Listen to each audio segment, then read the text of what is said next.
Welcome, everybody. This is meeting number 1 of the Planning, Building, Environmental Committee meeting. I'm Councillor William Riley. I'll be the chair of today's meeting.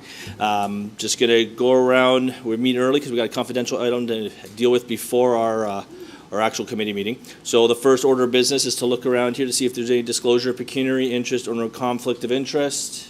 Sorry, can you repeat that? My ears are still ringing. Are they still ringing? So what are you asking? You asking to repeat what the item is? I just hear a big loud bang in my ear. All right, so we're asking if you have a conflict, a pecuniary interest and or a conflict of interest on the agenda tonight. No, Mr. Chair. Okay, so we have confidential matters before us. And the recommendation is that the next portion of this meeting be closed to the public to consider the following pursuant to Section 239(2) of the Municipal Act 2001. And the item is under 2.1, Director of Planning and Building Brian Treble. It's a legal solicitor-client privilege, OLT, Ontario Land Tribunal. Legal update for official plan amendment OPA 63, just a verbal update. The applicable closed session exemptions are advice that is subject to solicitor-client privilege, including communications necessary for that purpose, litigation or potential litigation, including matters before administrative tribunals affecting the municipality or local board. And our next item is Director of Planning and Building Brian Treble. It's another legal solicitor-client privilege, a legal update for the OLT, file number OLT-24-000030. Those applicable closed session exemptions are advice that is subject to solicitor-client privilege, including communications necessary for that purpose, and litigation or potential litigation, including matters before administrative tribunals affecting the municipality or local board. And then lastly, the last item we'll be dealing with in close is an item from Interior CAO Treasurer Donna DeFilippis, and it's a personnel matter for finance personnel update. And so that applicable closed session exemption is personal matters about an identifiable individual, including municipal and or local board employees, and labor relation or employee negotiations. So at this point, make sure I did all that correctly. Yes, this one I'm going to ask for a mover. Got Mayor Ganan, if I can get a seconder. I got Councillor Chichuk. Just by show of hand, all those in favor going into close? And that carries. So as of right now, we're closed. We'll see you.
All right, welcome everybody. I'm going to call this meeting to order at the hour of 6:30 p.m. I'm going to ask for a mover and seconder to rise from close. I got Mayor Ganan, Councilor Rayner. With a show of hands, all those in favor? That carries. So we're going to move forward here. So welcome everybody. Great to see you all. Just for those of you who may not know, I'm Councilor William Riley. I'm the chair of tonight's meeting. Just going to read a note to members of the public here that kind reminder that all cell phones, pagers, and/or PDAs to be turned off. Members of the public who are attending the meeting or participating virtually, we do have members virtually, are reminded to keep their microphones off or muted until they're acknowledged to speak. Additionally, additionally, for your information, please be advised that this meeting is being live streamed as well as recorded and will be available on the township website. If you haven't already, our clerk Nancy has just been going around the room getting signatures. A good chance to sign in if you'd like to sign in. A good way to kind of keep up to date with whatever items are discussed tonight. And you can also ask for like a follow-up reply and stuff like that later. Staff can reach out to you. All right. So the first item of business here is going to moving forward here is to see if there's any other disclosure, pecuniary interest, and/or conflict of interest on tonight's agenda. I got Councilor Rayner. Thank you, Mr. Chair. I wish to declare conflict of interest pertaining to public meeting 6.4 as the property in question abuts mine. And from the direction of the Director of Legislative Service, I will also remove myself from the meeting at that time to be brought back when it's over. Okay, thank you, Councilor. Any other items for any other members of council or committee here? Okay, not seeing any. So just going back over our closed session items that were covered. So under item P0924, which was a Director of Planning and Building, Brian Treble, it says the legal solicitor-client privilege. Ontario Land Tribunal, OLT, legal update for official plan amendment, OPA 63 was a verbal update. Item P0224, Director of Planning and Building, Brian Treble, another legal solicitor-client privilege, legal update for Ontario Land Tribunal, file number OLT-24-000030. Staff are to proceed as directed and close.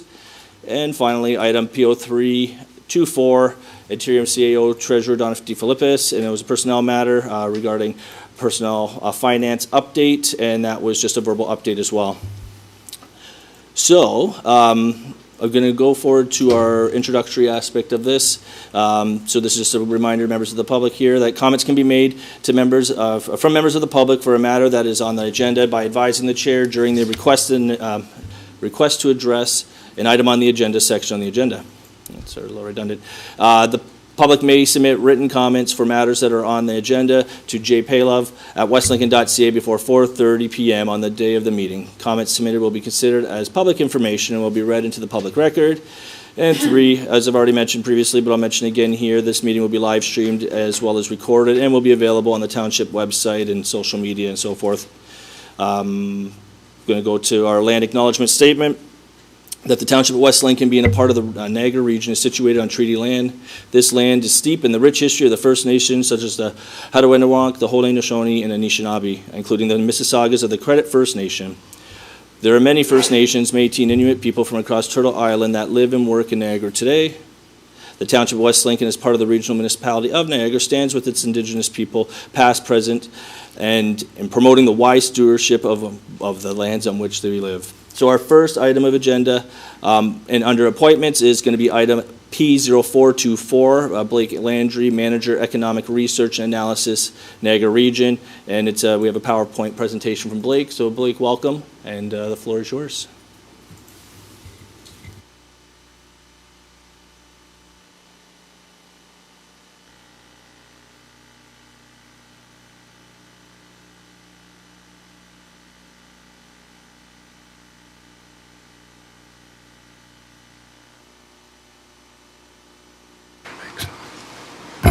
Thank you. As mentioned, my name is Blake Landry. I'm the Manager of Economic Research and Analysis for Niagara Region's Economic Development Division.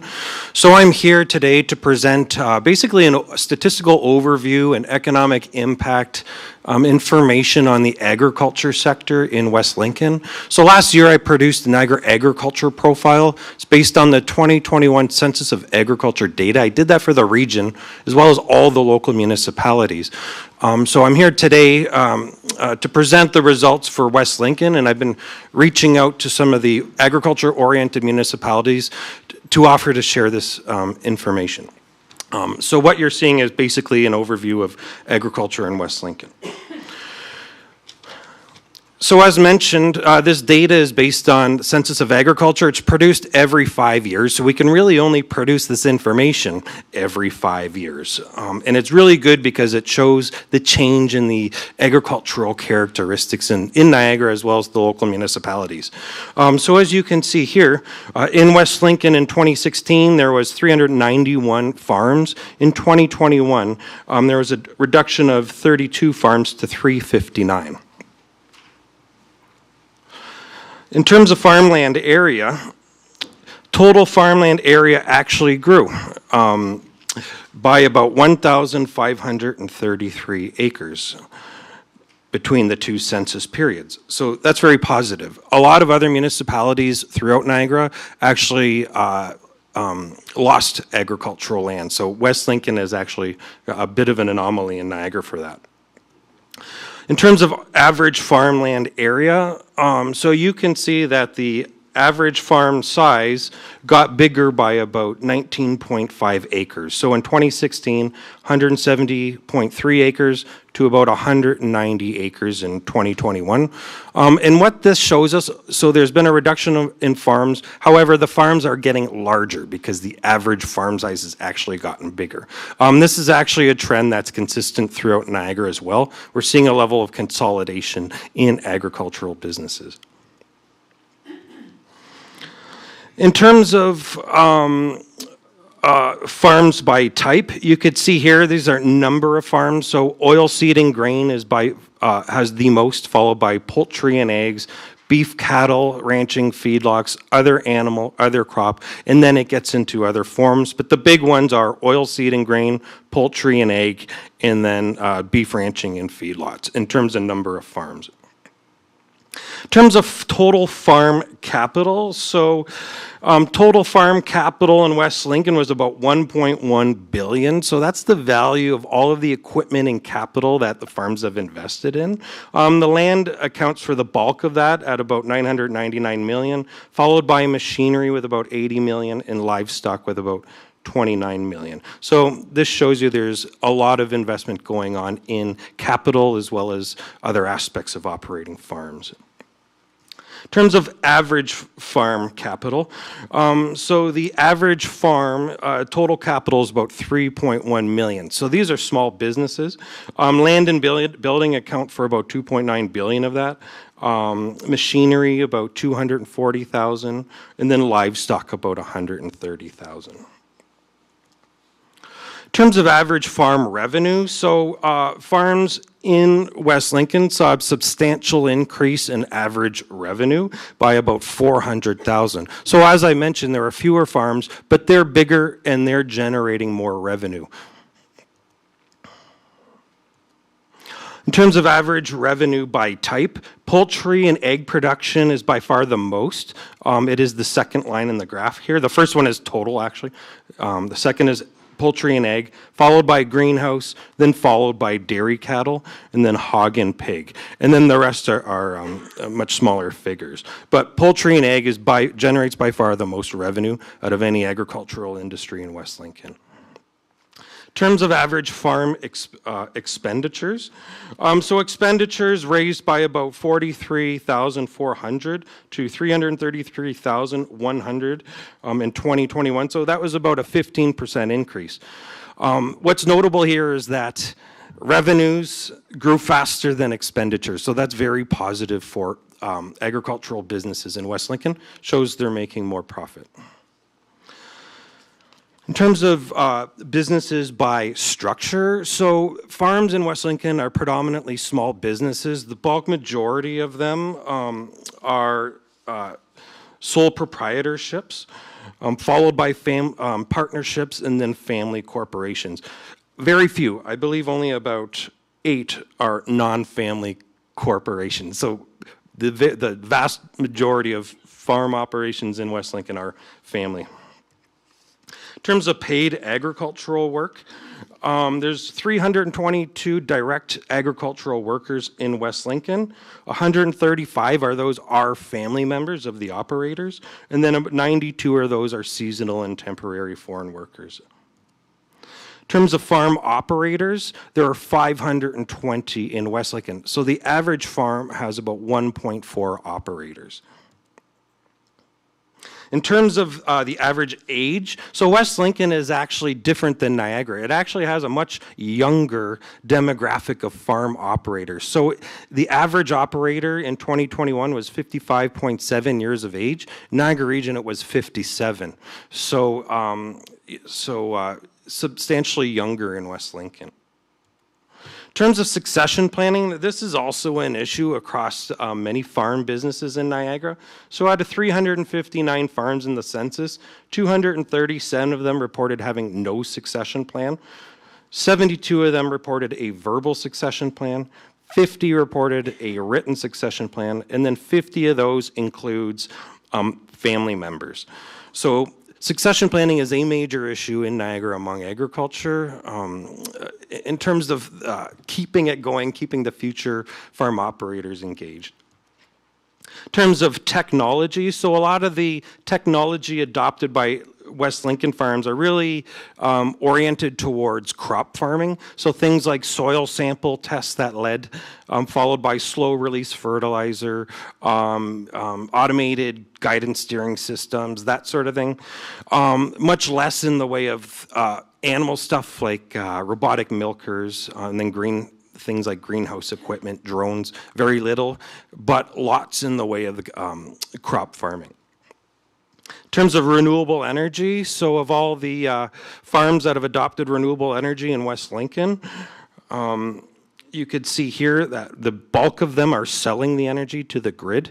Solar accounts for the largest number of sites, followed by wind, then biomass, which is like anaerobic digestion, that sort of thing, and then geothermal. Now I'm going to talk quickly about the economic impact of agriculture in West Lincoln.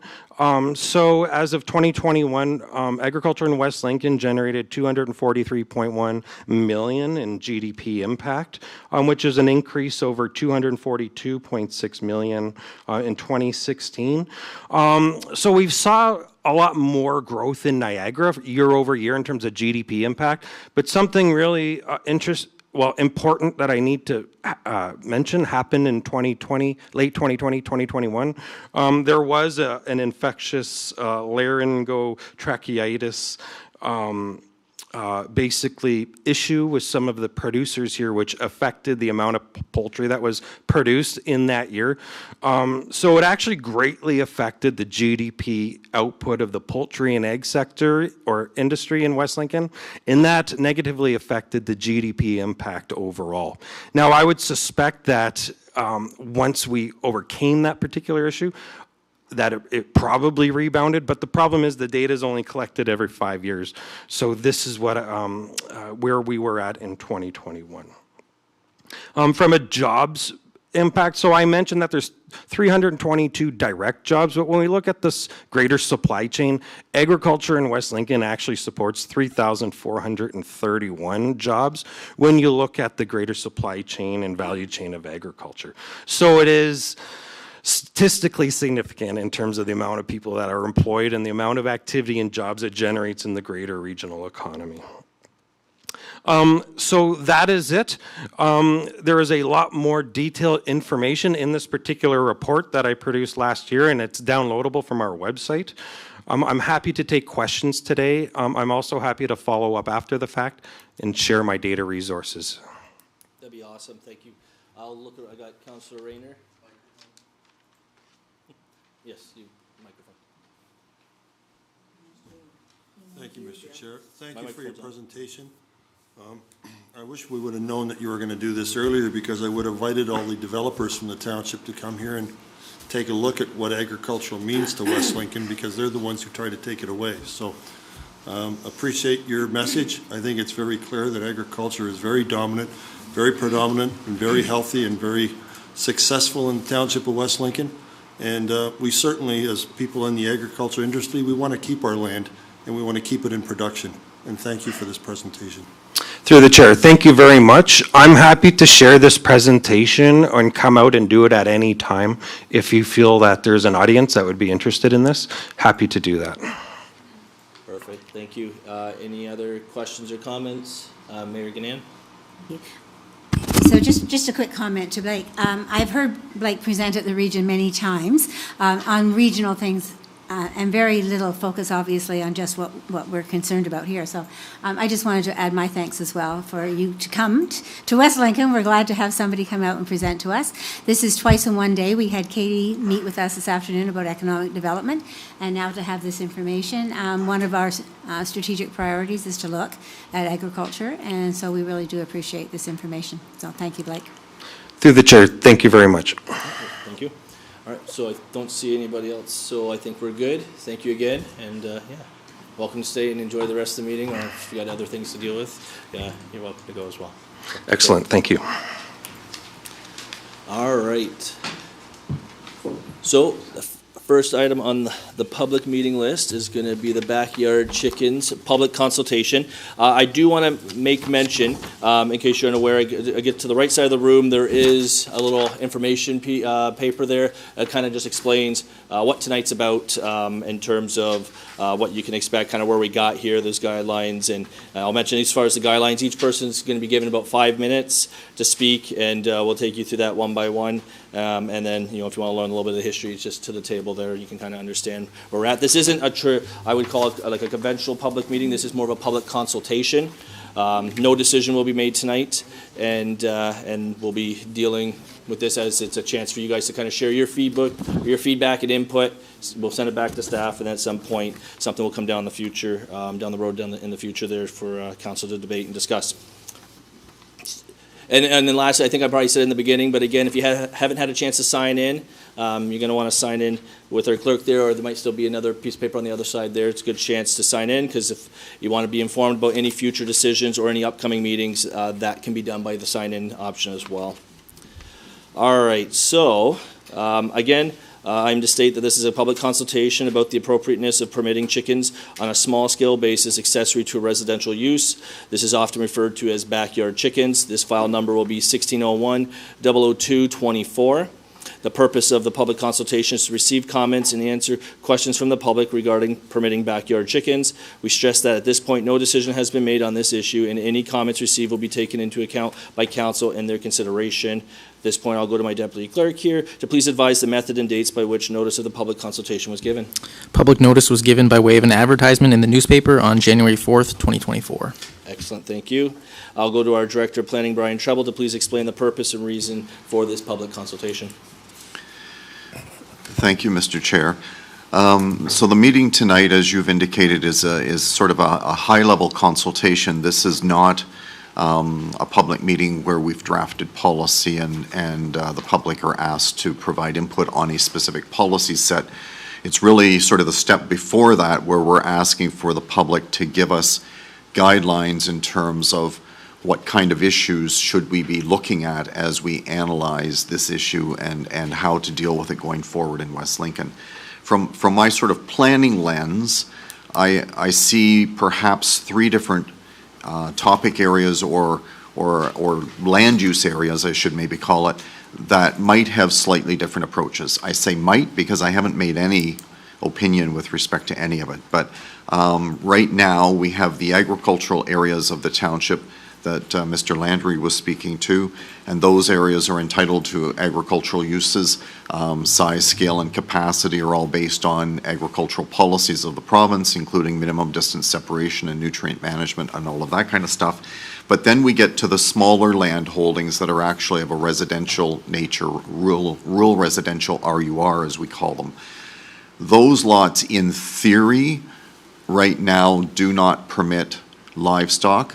I'm sure, in fact, I know that there are many properties out there that have livestock, but the RUR zone in its strictest interpretation right now does not allow livestock on the property.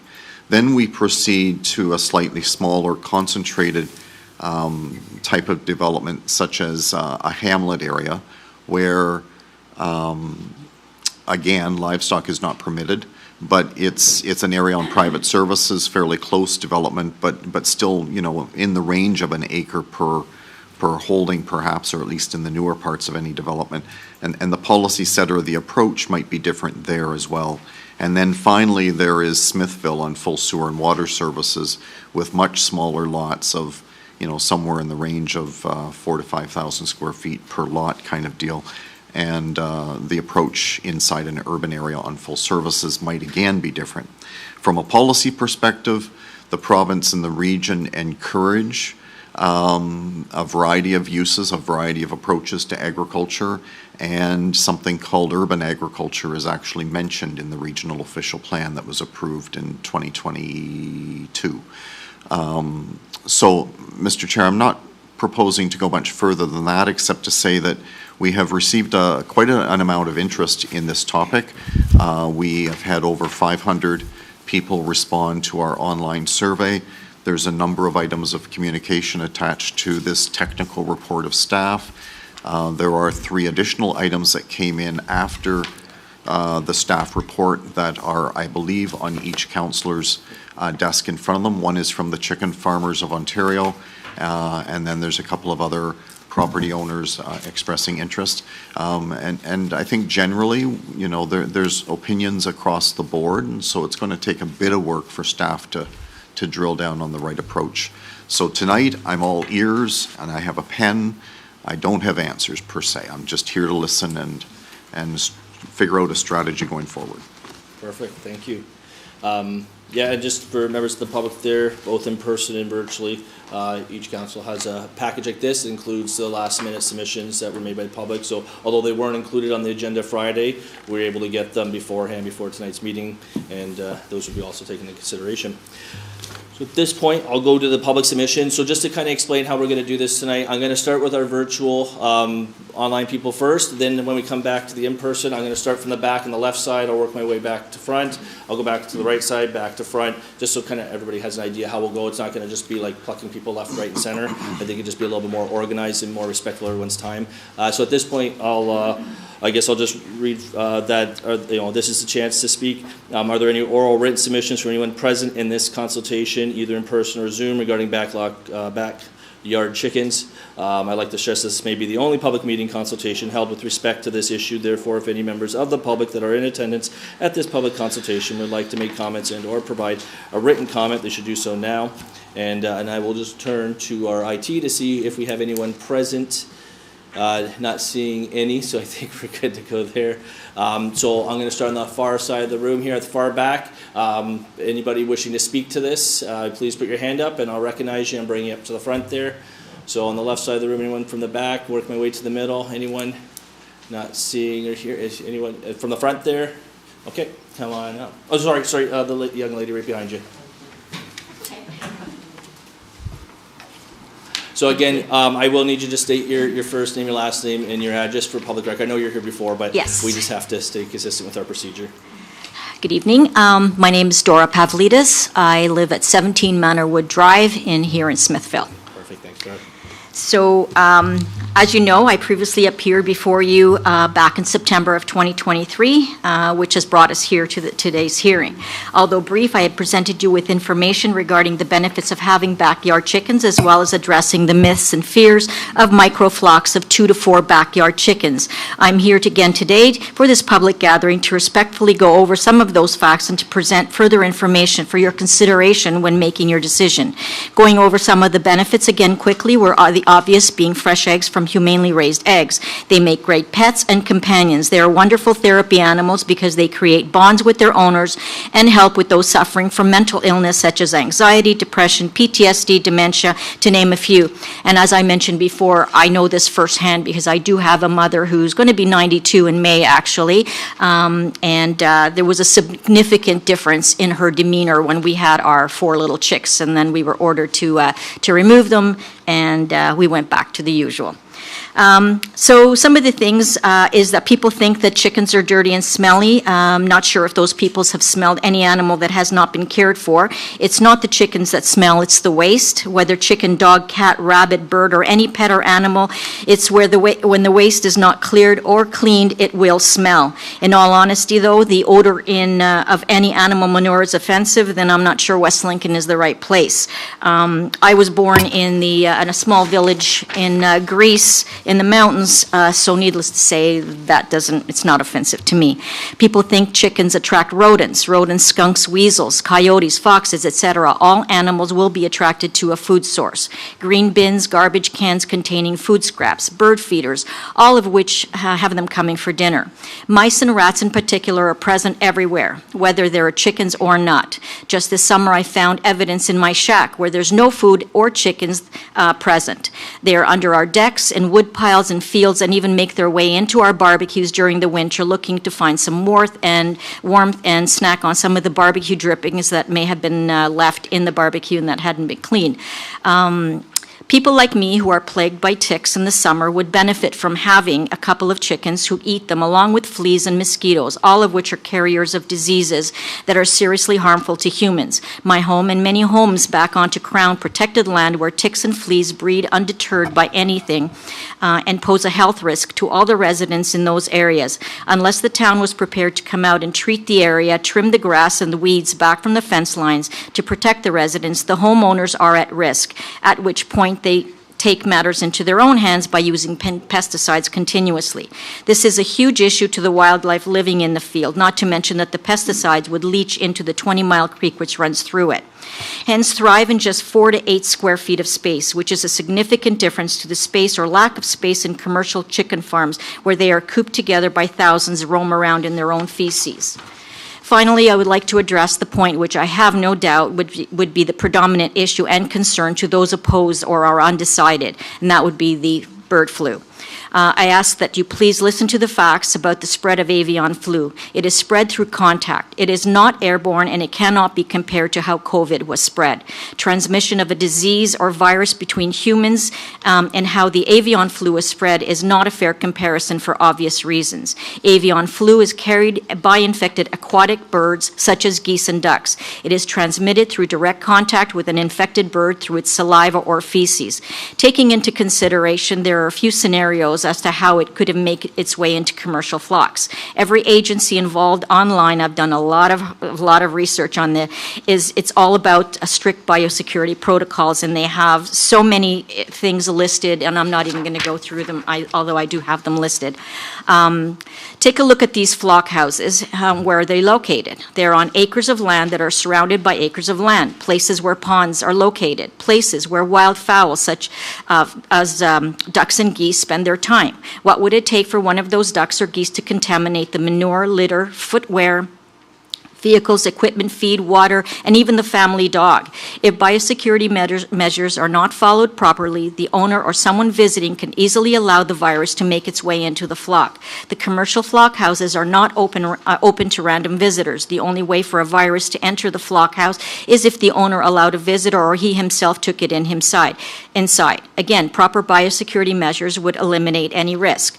A little bit on the background of the avian flu. It came to Canada in December of 2021. As any virus or disease that is unknown, it was quick and wide. And the Government of Canada started keeping stats. To give you an idea, in 2022, there were 43 outbreaks of avian flu in Ontario. 6 of those 43 cases were non-commercial, non-poultry. 9 of the cases were reported as non-commercial poultry, and 28 cases were reported as commercial poultry. 9 of the non-commercial poultry cases, all of them originated in agricultural areas. In 2023, there were 5 outbreaks in Ontario. 1 was a non-commercial, non-poultry, and only 1 case was a non-commercial poultry. Again, the origin in the report in the area of sporadic homes was in areas of sporadic homes that were surrounded by farmlands.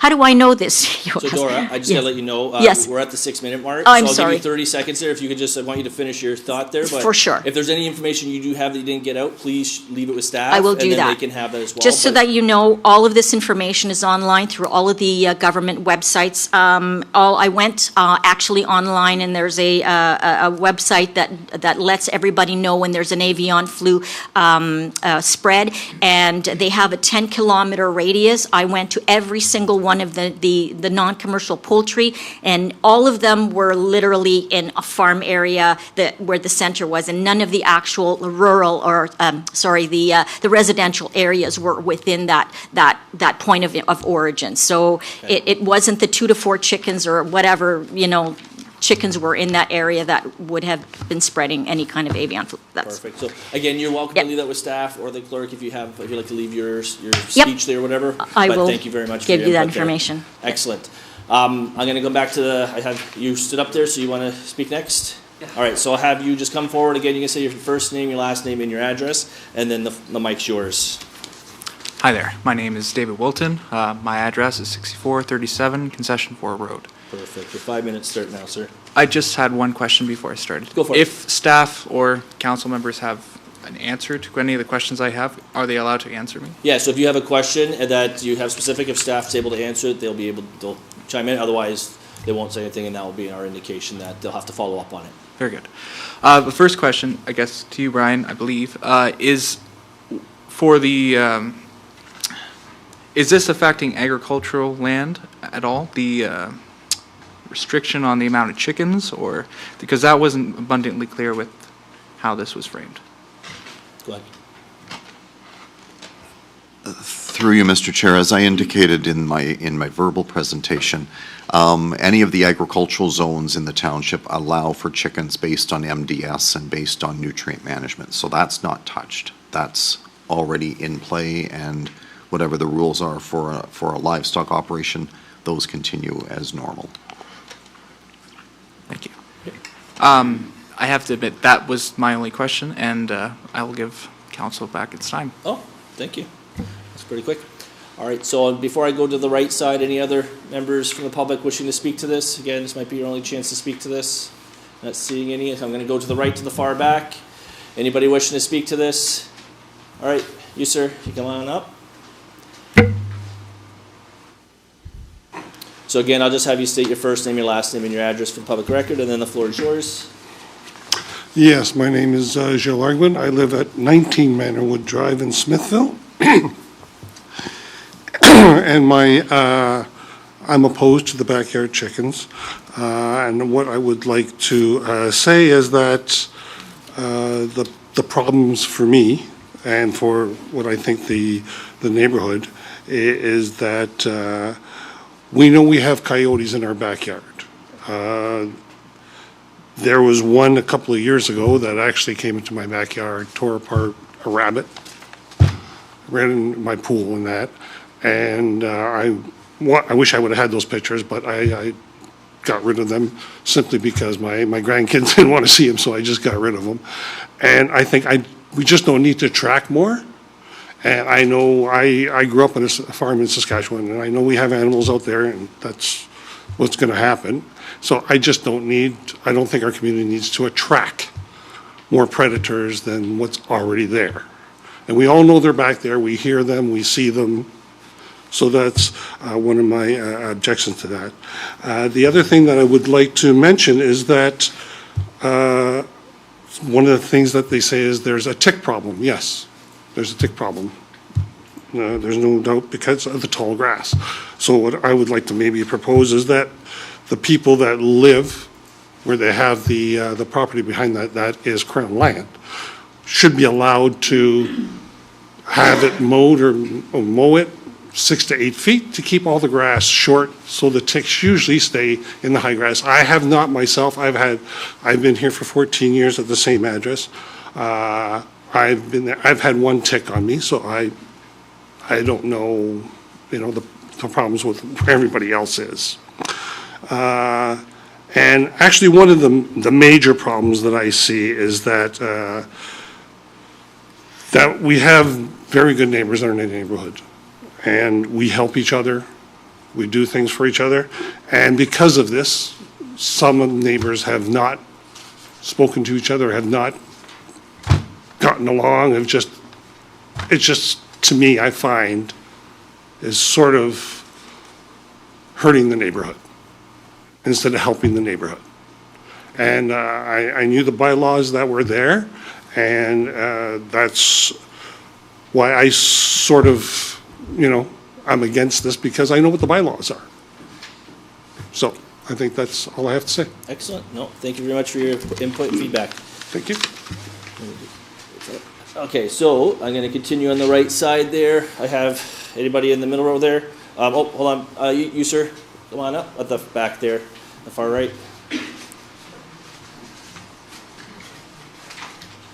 So again, first name, last name, address, and then your 5 minutes start.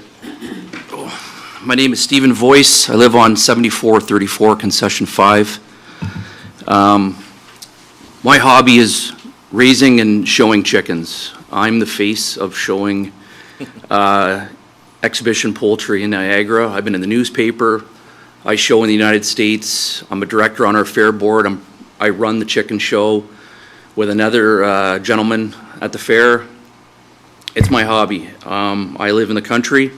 I'm surrounded by poultry farms. I vaccinate my birds for laryngotracheitis. I vaccinate my birds for Marek's, all diseases that big commercial barns can get as well. I work with the same vet that the big chicken farms use. I'm a member of the American Poultry Association and the American Bantam Association. So this is not something that's just new to me. This is something that's my passion. It's my hobby. I've always enjoyed showing livestock. It was part of 4-H. It's part of the fabric of West Lincoln 4-H.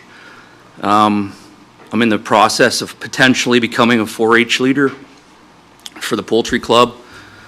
I think it's a good thing. It's a great hobby. A lot of kids can't afford to get into showing dairy cattle and maybe don't have the property to show goats or whatever. Chickens is a very low cost thing to get into, and I think caring for and looking after an animal teaches a child responsibility, and I think it's an important thing. I don't think it's something that should be kiboshed. I believe that there should be some type of rules depending on where you live, but when you have no neighbors and you live on Concession 5 or whatever, yeah, I don't see it being a problem at all. So I'm for the chicken farmers. I'm not against them. I'm friends with many of them. I truck for many of them. So it's my passion. I'm here to defend it because I think it's a good thing for our community and for our town. So, but anyways, if you guys have any questions or anything regarding showing or exhibiting heritage breeds of chickens, Excellent. I think I don't have any questions. I don't see any other members of council have questions, but if anything come up, if you're going to be back there, we'll call you back up. Okay, thank you. Thank you. All right, so moving forward, this gentleman here, sir, come on up. Again, you're going to have to state your first name, your last name, and your address for the record. It is Dave Bilsma, 531 16 Road. Thank you, Council, for hearing us, and I commend you for bringing this forward. It was a passion of mine at one time as well, and I know the fact that you're having this consultation shows that it's important to you. The previous speakers have addressed, broad strokes, a lot of the things that I'd love to bring forward as well, but for the sake of time and redundancy, I just wanted to highlight one of the things. I notice that there's an idea here to deem backyard chickens as household pets, and I fully concur with the therapeutic aspects of having chickens and maintaining them. But I think the issue is actually a little bit more important in terms of food security. 3 chickens produce an egg a day. 4 chickens will produce 3 to 4 eggs, or 2 dozen eggs a week, which is probably sufficient for a small family of 4. Puts them in plenty of eggs. The eggs of backyard chickens, especially ones that are allowed to roam moderately through the backyard, eating those ticks, eating those grubs. The eggs are larger. I was going to bring a store-bought egg, and I was going to bring, go to the grocery store and buy a store-bought egg and compare it to the eggs that my chickens produce. Through no magic, through no special breeding or anything like that, they're run-of-the-mill red chickens. But then I thought I probably wouldn't get through some form of security or something. They thought I might hurl them or something like that. The reality is they are superior in every way: nutrition, color, size. And I know because of my relationship with most of you, I think that we should be treating these more like kind of an extension of a garden. It's food that people are predominantly enjoying from these gorgeous eggs, or even the chickens themselves being raised free range. They're not commercialized.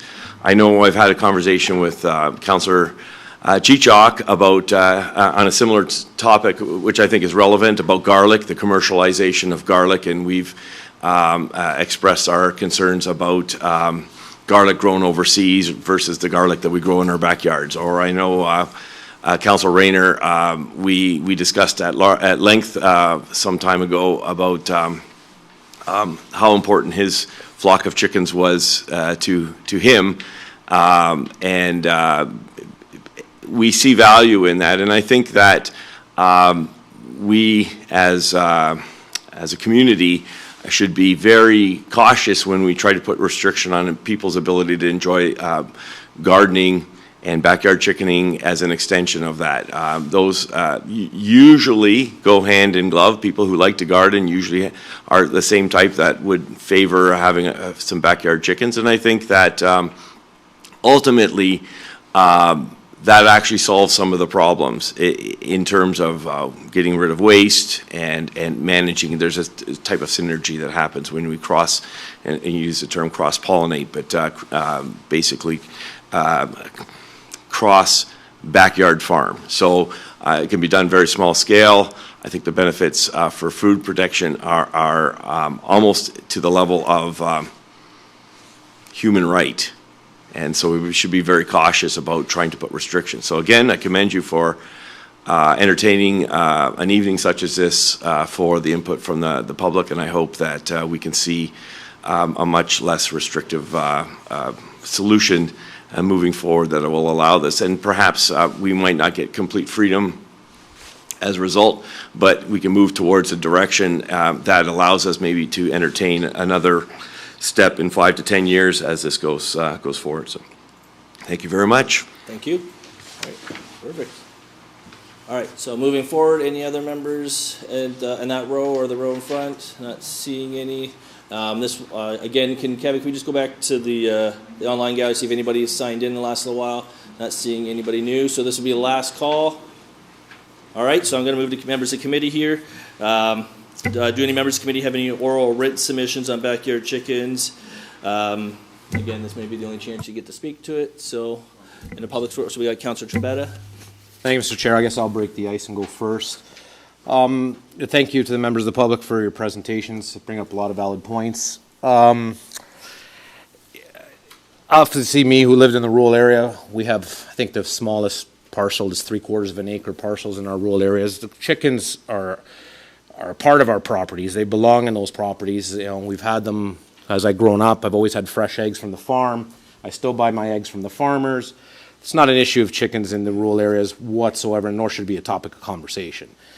In the urban area, I'd love to see people have chickens. There's no question about it. But through you, Mr. Chair, to the Director of Planning, previous speaker brought up gardening, which makes good sense. But when those chickens jump fences and ruin those beautiful gardening flower beds that people put together, and we know whoever had chickens like myself in the farms, chickens known to roam around and dig up flower beds, dig up gardens, and we know that. How do we stop the chickens from, you always have those people that have maintained their properties and can maintain 3-4 chickens, no problem. We have those good residents that can do that in the urban area. But what do we do with the resident that doesn't maintain their chickens or take care of their chickens, that get 4, or get 8 and put them on their property, and then they jump to the, our neighbor down the road and they ripped out their brand new rose beds that person just spent a lot of money in, or that garden. How do we control that as a, in the urban? But I'm saying this shouldn't even be a topic of conversation in the rural area. It's just the urban jumping fence to fence, pools, those kind of areas, right? Go ahead. Through you, Mr. Chair, the enforcement is one of the concerns that I feel we need to explore fairly extensively before we bring a report back. I think in the urban area, we're liable to see a major increase in enforcement complaints for those very reasons, chickens trespassing on neighboring properties and whatnot. So it's something we have to explore. Short of putting laws in place, the only other way to control it is to increase our enforcement presence, which comes at a cost. So it's all part of the package that we'll bring back. So I hope we can find, through you, Mr. Chair, to director, something where we can get to a happy medium for both areas, urban and rural. Obviously, rural, like I said, this shouldn't be even a topic of conversation. Chickens belong in the rural, and I've had them, and I still have them on my property, and all my neighbors have them. So it's just the urban area. How do we, as a committee and through staff, control the chicken jumping? I would like to say, from property to property, or flying and whatnot. Hopefully, we can figure out a way that we can get everybody happy and to a certain degree, right? So, but we'll have to work together, I guess, and figure out. This is just preliminary right now, and we'll have to come back with some ideas on how other municipalities are handling it and bouncing off ideas with each other. Thank you, Mr. Chair. And just as a brief follow-up, Mr. Chair, we have been looking at other municipalities, and it kind of goes back to the thought I had right at the start, that there's probably slightly different approaches depending on the nature of the properties that we're dealing with. So I can see, this is just me off the top, but I can see an approach for small holdings in the countryside being easier and maybe a start, as I think one of the last speakers was speaking to, start somewhere and then maybe in a few years it develops further or whatever. So, that's just a thought off the top. I don't want to suggest that I have written anything, but I can see us take it in baby steps. Okay. So I have Councillor Bradrick next. Thank you very much. Through you, Chair. Very excited to see this so quickly brought up for our attention and consideration, and with the public being before us here tonight, that staff has done a great deal of work already, and certainly applaud them for doing so and appreciate all the work that will be coming. There's already been so much gathered up for us to review, and looking forward to this coming again in the future with a staff report and broken down into those various areas, as you had suggested, Director, that will look a little bit different from each, and making sure that we are making the right decisions for the full community, but also recognizing that food security piece, and also the ability for people to create that opportunity for themselves. So that's all I had to say. Thank you. Excellent. Any other members excellent indeed. Any other members? I got Councillor Rayner. Thank you. As Mr. Bill alluded to, I had chickens. I used to free range them around the house because I loved them around the front lawn and the backyard and everything. And one Sunday morning, I lost them all. And my wife said to me, she said, "I hear a funny noise in the backyard." And I said, "Oh, it's probably just a hen, because when they lay an egg, they like to announce it for a couple of minutes, and that's probably what it was." But then I got up and I looked out the window and I seen clusters of feathers on my lawn. And I went outside and there was clusters of feathers everywhere, but all my birds were gone. And it was July the 29th, the soybean was 3 feet high. So I followed the trail down to the woods, and sure enough, the Columbian rock feathers and the Rhode Island red feathers and the Plymouth rock feathers were all in the woods heading out. So my concern is that coyotes are a major problem, and they will go to the urban areas if there's a source of easy food. And it is a predominant problem out in the country. We have people out there that are trying to control the numbers.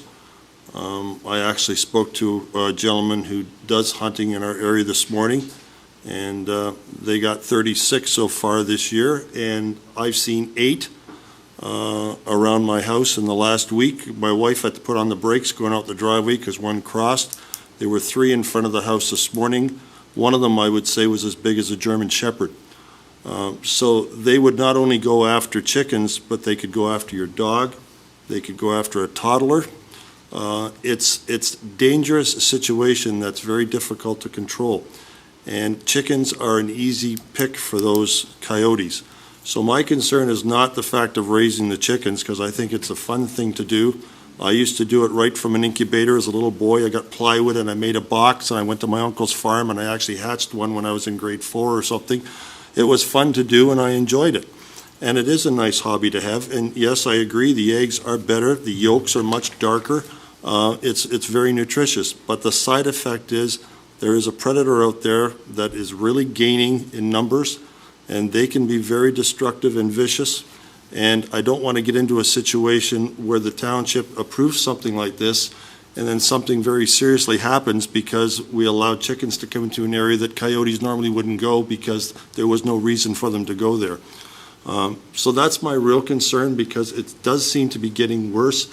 Personally, I've lost my birds because of it, and I don't want to see other people get in a situation where there could be dogs, cats, or children in between the chickens when 10 coyotes come out of nowhere and want to grab and run. So that is my real concern. I don't know how we can address that, but I would like to see the people enjoy the birds. I think it's a great hobby, but it comes potentially at a very high risk, and that's something we should all pay attention to. Thank you. Thank you, Councillor. I got Mayor Ganan. So thank you, Mr. Chair. I think Councillor Rayner made a really good point about the kind of community we don't want, and I think that should be taken with the seriousness with which he presented it. The other thing I think we have to think carefully about is what kind of a community we do want in terms of bylaw enforcement. And I think our director alluded to the fact that it comes at a cost. It comes at a cost because of paying extra bylaw enforcement officers, if that were to be the case. But I also have to think, we have to think about whether that's the kind of community that we want to have in the urban area of Smithville in particular. I agree with Councillor Trombetta that the issue in the rural countryside is something that we don't want to worry about. But what's happening in town in particular, I think, could put us in more of a bylaw enforcement state, where somebody therefore is checking backyards to see if there actually are chickens in people's backyards. I happen to live on a lot that has a decent-sized backyard. Probably if I had chickens in the back corner or somewhere, it wouldn't bother my neighbors. But that's only because my subdivision is so old that they thought it was going to have septic way back, and that's not so. But as lots have been built in the other subdivisions, those backyards have gotten smaller and smaller. And so then the issue becomes, what does your immediate next-door neighbor or your backyard neighbor think of your right to have chickens in your yard? So it's not as easy an answer, I think, is my point. And when I think about what kind of a community we want, do we want neighbors to have to be reporting neighbors? Do we want bylaw to have to be coming and doing inspections to check to see? Do we want this to have to be licensed in some way? It creates a whole can of worms as we move forward. So I think the public consultation is really important. I wish more people had come to speak. I know that a lot of people wrote what they felt, and that's good. We're happy to have that. I wish this had been a bigger audience with more speakers so that we had a really good sense, more than what we do have in terms of what people actually think about this. But I think if we're just looking at our sense of community and building the community of West Lincoln, we just have to make sure that our urban-rural divide allows for how people want to live their lives and what they want to do, respectful of their neighbors, whether their neighbors are a long way away or whether their neighbors are much closer than they are in the rural area. But anyway, thank you. Okay, I have Councillor Chichak next.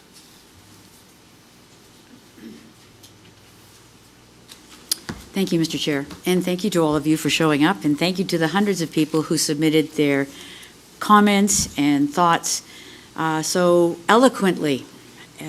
I have read the submissions that were attached to our agenda and listened this evening, and there are some for chickens and some that are against, which I think is the whole crux of the issue that we face tonight, is to understand how we come to a place where we can have common sense and not create a police state, as the mayor was alluding to in her comments, and/or not causing undue hardship to people who may want to have chickens or may not want to have them flying over and destroying their daisies, roses, or whatever else. I really don't want to see this issue doing what so many have done to us in the past number of years. While I've been on council, we've had everything from turbines to a number of other issues that caused people to stop talking to one another, and our community, which is now starting to come together after a lengthy time with COVID, is now starting to work together. So what my hope for this particular issue is that we come to something that can be understood and work for all. I noticed that the Chicken Farmers of Ontario said they want to know things like ways of understanding where chickens would be, where small flocks could be, so that their emergency management plan could allow for rapid location identification of small flocks to help manage and contain disease incidents. I understand that West Lincoln has the laudable moniker of being one of the largest chicken residences in all of Ontario. That's great. So we have to be careful for our poultry farmers, supply managed, the quota costs money, the barns, the chickens have not to be put at risk. The idea of having an extension of your garden, whether it's to goats or to garlic or to chickens, is something that needs to be weighed and understood. But I grew up our farm had chickens, but the one thing that we found we had to do to protect them was to have them fenced, clean regularly, prevent predators from coming in, and having a chicken coop that was constraining them and the doors closed at night so that predators couldn't get to them. And still, the care is a great burden to whoever ends up doing it, even if it's the kids' hobby or 4-H project. It sometimes seems to go back to the adult in the house.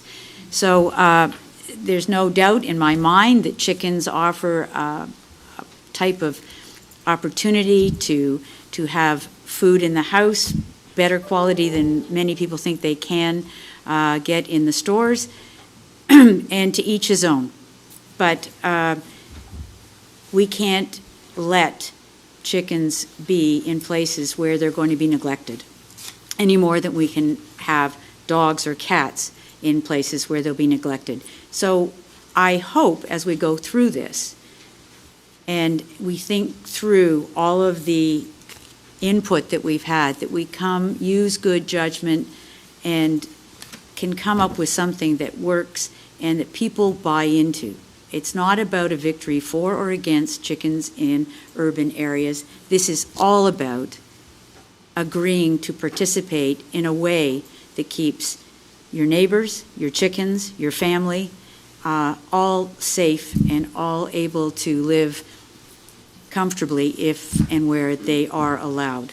So this is early days. I'm still digesting a number of the things that I've heard tonight, but I really want to hear that we're not taking away people's rights. We're not putting in bylaw officers to act as police, that people aren't going to have surprise visits, and that we are not going to do willy-nilly types of imposition of bylaws that are going to prevent or allow without the ability of buy-in from the homeowners. And I understand that there is a licensing. Sounds a little bit authoritative to me, but what it does do is it says, yeah, I buy in. And whether there's a fee or whatever there is, it's I buy in to the kind of quality care and facility I'm going to give to my livestock, my animals, whatever. So if that's a case and that's a way that we have to go, It's not the only way, but I would like to see that we hear not just your passion, but we hear the buy-in and the expectations that you are willing to live up to. That's where I stand right now, Mr. Chair, and I'd like to finish reading a number of articles and to hear what staff come back with from the rest of the input that we've received. Thank you, Councillor. I'll go, I got a question actually for myself to the director. So my question to you is related to our, I'm going to probably say the position wrong, but we have a livestock evaluator. How would implementing this in any capacity, does that impact that? And as a result, maybe you can kind of just give us a really quick and brief history on how we differentiate the difference between livestock that's commercial and just something that is more residential and personal use, because we certainly couldn't go with understanding with how that process works. Someone who has let's say 4 chickens that get attacked by a wild animal, they certainly wouldn't, I would assume they wouldn't be able to collect compensation for more chickens under that thing if this is being done in a personal use versus something that is, a little bit more business driven. And please correct my misunderstanding. Well, I'd love to be able to get into some detail on that, but that's a topic that's just a little bit beyond what my knowledge base is right now. I'm more than happy to investigate that as part of a report back and speak to how the agricultural evaluators or livestock evaluators would fit into the process. But at this point, I really would be only guessing, so I'd prefer not to do that tonight. No, and that's fine, and that's fair. Like I said, it was just one of those things that came up where I'm like, we get abundance of applications or however people do this, and next thing you know, their chickens get attacked and, who ends up paying for that. So that's certainly a question I would want addressed. And I guess, to kind of echo some of my comments already made by council, there's certainly a concern. We want to make sure, no rock is left unturned. And we do realize, especially when it comes to enforceability and ensuring that the program's being utilized or, the bylaws, able to be enforced, that, it only takes 1 or 2 bad eggs to ruin it for the rest. And we certainly want to make sure that whatever comes forward, it's done in the right fashion, that we're not a situation where we're, having to reverse. I want to make sure that whatever comes forward is something that's done in a way that it's one thing to add to it and grow as suggested and baby steps. But again, we don't want to do a situation where we get in too deep and then we got to figure out where we go from there. So I'll just look around the horseshoe one more time to see if the other members of committee. All right, I'll read my next portion of this. Is that, again, I'm letting you know that please be advised that a technical report is being considered by council later as part of this evening's committee meeting, and that a recommendation report will be forthcoming at a future committee meeting. Please also be advised that when committee and or council makes a decision pertaining to this issue in the future, a notice of it will be circulated with an appeal period. If you wish to be notified of council's decision, please ensure that you email the township clerk, Justin Paylove at paylove@westlincoln.ca, as well as, again, if you've signed in, you've checkmarked the part, I think there's a section where you checkmark that you want to have a follow-up. That can be done there too, so if you haven't signed in already, before you leave this evening, please do that. And then lastly, anyone who's interested in observing council and committee discussions about a particular bylaw should not solely rely on mailed notices and thus potentially miss the opportunity to attend applicable meetings. It is suggested that you watch the township website for posting of the agendas to review items that will be discussed at council and or committee meetings. The agendas are posted on the township website after 4 p.m. on the Friday prior to the meeting. Additionally, meeting schedules are posted to the township website for the public to view, and if you wish to receive notices by email, it is suggested that you contact the township clerk to advise of this request and include your email, your address, and your phone number. So I'll state that this public consultation with respect to the backyard chickens is concluded at the hour 7:34 p.m. Thank you everyone who's come for that part. You're welcome to stay for the rest of the meeting, but that part of the meeting is adjourned or ended there.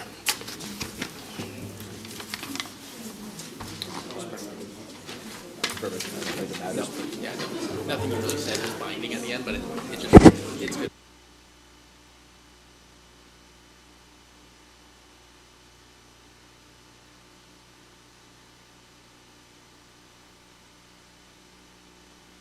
I've been dealing with a lot of people. So we'll just go on a quick 2-minute recess just to let the gallery clear out here.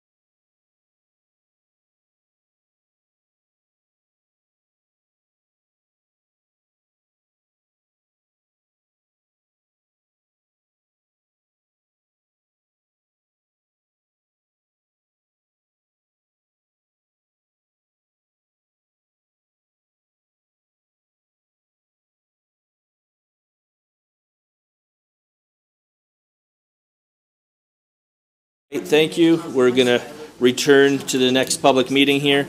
Next public meeting is a meeting to consider the zoning bylaw amendment application submitted by the Township of West Lincoln in regards to update of accessible parking regulations, file number 1601-00124. I must state that the Planning Act requires in section 3412 that before passing a zoning bylaw amendment, council must hold at least one public meeting for the purpose of informing the public in regards to the amendment. The purpose of this public meeting is to receive comments and answer questions for the public regarding the proposed zoning bylaw amendment. We stress that at this point, no decision has been made on the proposed amendment, and any comments received will be taken into account by council in their consideration. I must also state that the Planning Act requires through section 3413 that the council advise that the public, that if a person or public body does not make oral submissions at a public meeting or make written submissions to the Township of West Lincoln before the bylaw is passed, the person or public body is not entitled to the appeal decision of council for the Township of West Lincoln to Ontario Land Tribunal. So at this point, I'll go to the Deputy Clerk to please advise the method and dates by which notice of the public meeting was given. Public notice was given by way of an advertisement in the newspaper on January 4th, 2024. Thank you. So I'll go to our Director of Planning and Building, Brian Trouble, to please advise the purpose and reason for the proposed zoning bylaw amendment. Thank you, Mr. Chair. This is an amendment to the Township zoning bylaw from 2017 that is to bring in some provincial regulations that apply with respect to the number of accessible parking spaces that are required for establishments going forward, including the township. Whereas the current zoning bylaw triggers one barrier-free space for every 1 to 25 parking spaces in the existing lot, the new provisions trigger an accessible barrier-free space after 12, the first 12. And likewise, rather than a range of 26 to 50 for a second accessible parking space, that range is now 13 to 100. So it increases the requirement a little quicker on the smaller lots, but then reduces the requirement or slows down the requirement on the larger lots. In the end, we've done a quick assessment of how this revised provision appears to apply to township-owned properties, and the overall result appears to be that we're over compliance with both the existing and the new provisions. So hopefully that applies across the board, and we don't find that there's a lot of parking spaces that have to, or parking lots that have to increase their accessible or barrier-free parking. Most private developments have had to meet these standards for a longer period of time. So anyway, Mr. Chair, this is mainly just an administrative process to introduce a provision that's required by regulation, and it's fairly straightforward, and staff are recommending that we proceed to amend the bylaw and do that based on this report and not bring back a rec report at a later date.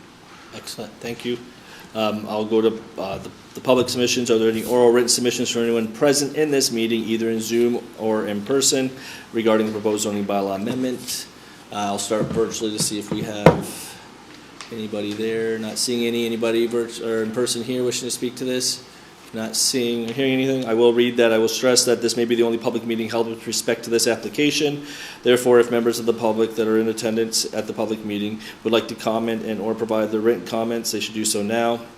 And we didn't see anybody virtually here. Not seeing anything changed here.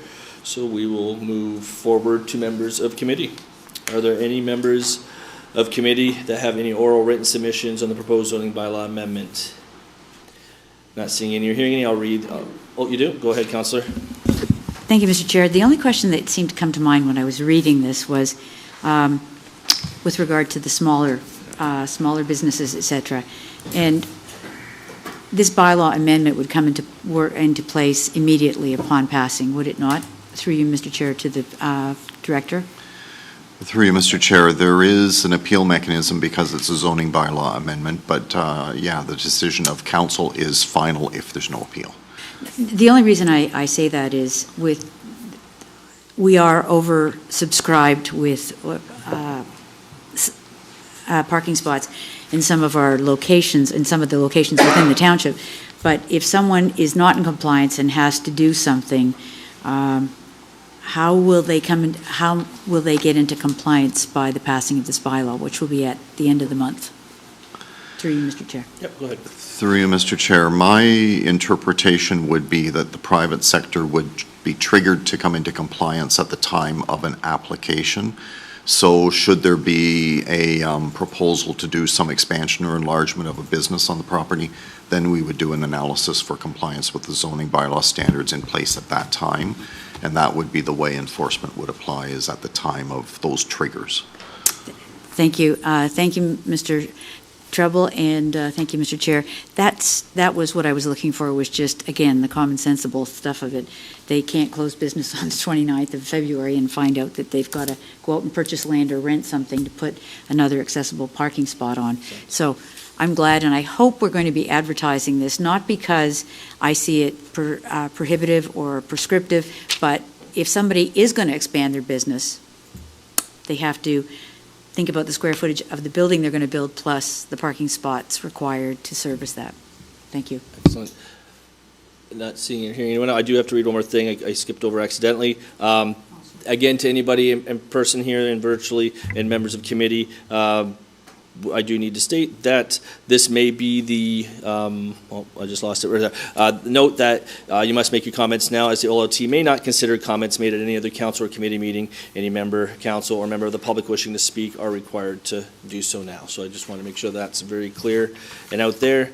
Still not seeing a change of anybody putting their hand up, so I'm going to further state that please be advised that a recommendation report is being considered by committee this evening. Once committee and council has made a decision with respect to the zoning bylaw amendment, and if approved by council, a notice of its passing will be circulated with an appeal period. If you wish to be notified of council's decision, we ask that you email the township deputy clerk, Justin Palov, at jpalov@westlincoln.ca. And again, anyone who is interested in observing council and or committee meetings about a particular bylaw should not solely rely on mailed notices and thus potentially miss the opportunity to attend an applicable meeting. It is suggested that you watch the township website for posting of agendas to review the items that will be discussed at council and or committee. The agendas for the meetings are posted on the township website after 4 p.m. on the Friday prior to the meeting, and additionally, meeting schedules are posted on the township website for the public to view. If you wish to receive these notices as well, we encourage you to email or contact the township clerk to advise of your request and include your email address, mailing address, and phone number. So this public meeting with respect to the proposed zoning bylaw amendment is concluded at the hour of 7:42 p.m. We'll move on to the next item. Thank you. All right, halfway there for the public meetings. Okay. So this public meeting now is to consider a zoning bylaw amendment application submitted by Brad, is it Snippa? Apologies, Brad Snippa, to fulfill a condition of consent for severance in regards to 1738 Caister Gainsborough Town Line Road, and its file number 1601-00923. The Planning Act requires, is that supposed to be 2.3 or 2.4? Am I reading that correctly? Start right here. That's correct, right? Okay. All right. The Planning Act requires in Section 3412 that before passing a zoning bylaw amendment, council must hold at least one public meeting for the purpose of informing the public in respect to the amendment, or of the amendment, I should say. The purpose of this public meeting is to receive comments and answer questions from the public regarding the proposed zoning bylaw amendment.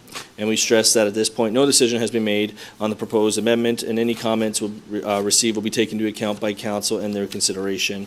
I also have to state that the Planning Act requires through Section 3413 that council advise the public that if a person or public body does not make oral submissions at a public meeting or make written submissions to the Township of West Lincoln before the bylaw is passed, that person or public body is not entitled to appeal the decision of council for the Township of West Lincoln to the Ontario Land Tribunal, also known as the OLT. I'll ask the Deputy Clerk to please advise the method and dates by which notice of the public meeting was given.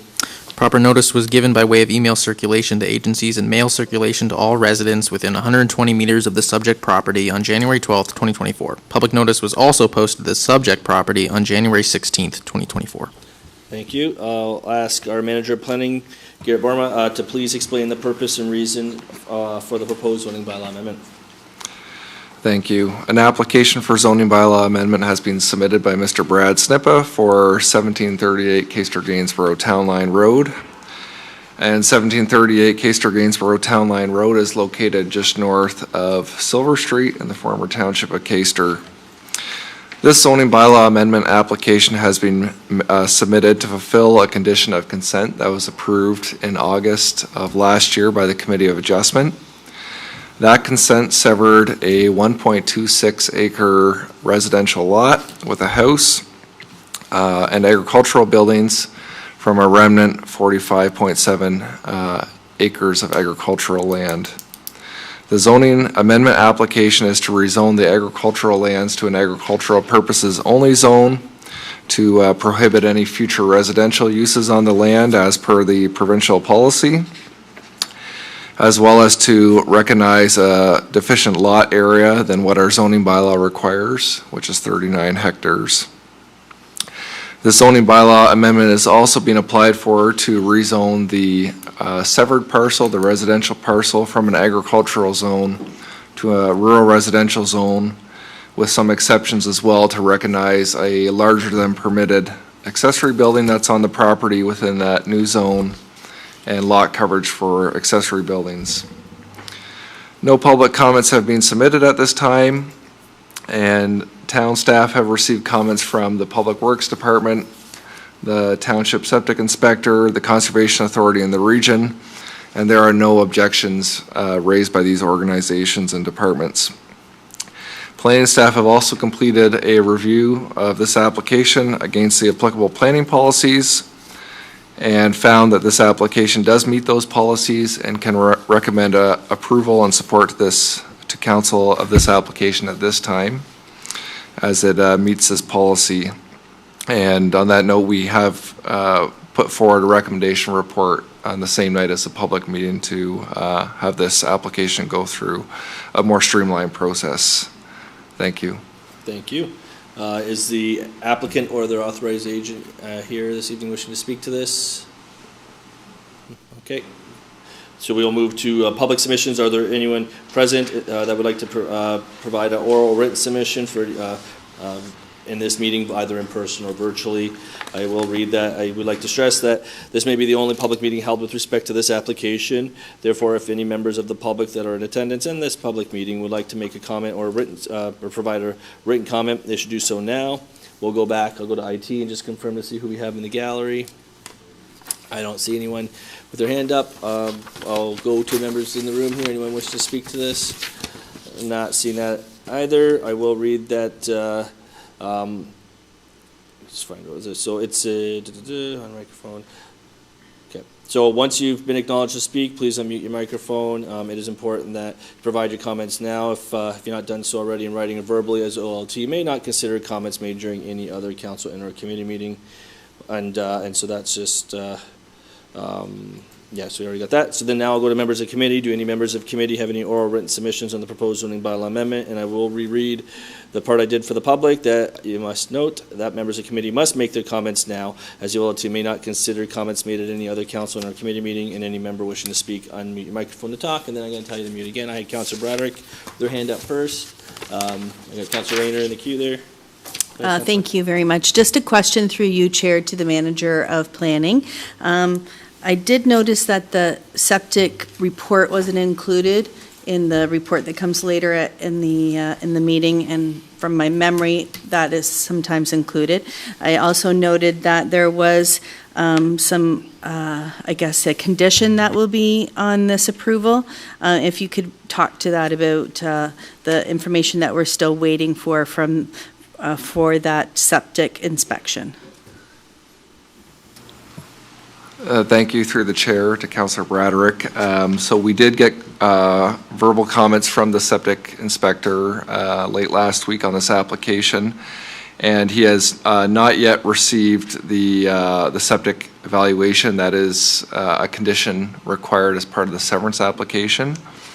But he did also state that he was comfortable and had no objections for the zoning amendment moving forward, as the proposed property size, which the Committee of Adjustment approved, was over 1.25 acres, which should be able to satisfy a new septic system if that's required. So although we're still waiting for that septic evaluation, we felt confident as staff to be able to take forward the zoning and get the zoning done while the applicant still works on obtaining the septic evaluation for the existing septic system. So a second question through you, Chair, to the manager. Would there be anything that comes back that you would deem this as not being able to go through, or are you assuming everything's going to be fine? So through the chair once again, the septic evaluation, I guess, could come back with two different results. Either a new septic system would be needed in order to clear that condition of consent, or the existing system is fine and is working well for that existing dwelling. So under both scenarios, we don't envision that that would have any impact on the zoning that we're undertaking right now. And the applicant would proceed with whatever the applicant would need to do to complete this severance, whether building a new septic system if that's needed, or just proving that the existing system is operational. Okay, thank you. I just wanted to ensure that the speed of this was still going to meet whatever it went, which way it went, that would meet the requirements that we require. Thank you. Thank you. I got Councillor Rayner, then Councillor Chichak. Thank you, Mr. Chair. Through to Mr. Borma. This is surplus farm dwelling, correct? Correct, yeah. For those people who are listening, not in the gallery, in space, that will be looking at this later, what are some of the parameters that you look for with regards to regional and provincial and municipal policies that would qualify this as a surplus farm dwelling? So through the chair to Councillor Rayner, just off the top of my head, a number of the parameters would be that they have at least 10 hectares of tillable farmland on the property. Only a bona fide farmer can make the application, so that requires them to have a primary occupation of farming. They also need to have multiple farm locations, and for the purposes of declaring one house surplus to your needs, you'll need to have another farm property in close proximity that has a farm dwelling on it as well, where the farmer resides, so that farmer can argue that second dwelling is surplus to their needs. More recently, in the regional planning policy document that was approved in November 2022 by the province, there's a requirement for the age of the house, and I believe the house has to be constructed prior to sometime in 2006 for the house to be eligible now to be severed. So that's a new policy. The township did adopt, I believe in 2018, a policy that the house had to be at least 10 years old. So now we have a shift to a fixed date from the region of some date, I think it's March 2006. There's a number of other criteria, such as that the house has to be intended to be resided in. It's not the intent that house not be in a habitable state and just demolished and a new house built. So the house has to also be of a certain condition. The severed house and property should also meet the MDS setbacks for any livestock barns that are on the subject agricultural property or adjacent properties. And generally speaking, I think I've covered most of them. At the end of the day, they have to comply with zoning. And as a condition of consent, that if the farmland is not being merged onto an abutting agricultural property, the farmland has to have an agricultural purposes zoning put on place to restrict any future residential use. And the intent is that a farmer, I guess, is not severing off a house only then to build another house on that property and continue a cycle of constructing a house and severing. So the province requires that a restriction be placed on through the zoning to prevent any future houses, which is the application before us this evening. Thank you. Through you, Mr. Chair, to Mr. Borma. Thank you. That was very thorough, which was exactly what I expected from you, and I appreciate that. One other question I have with regards to that.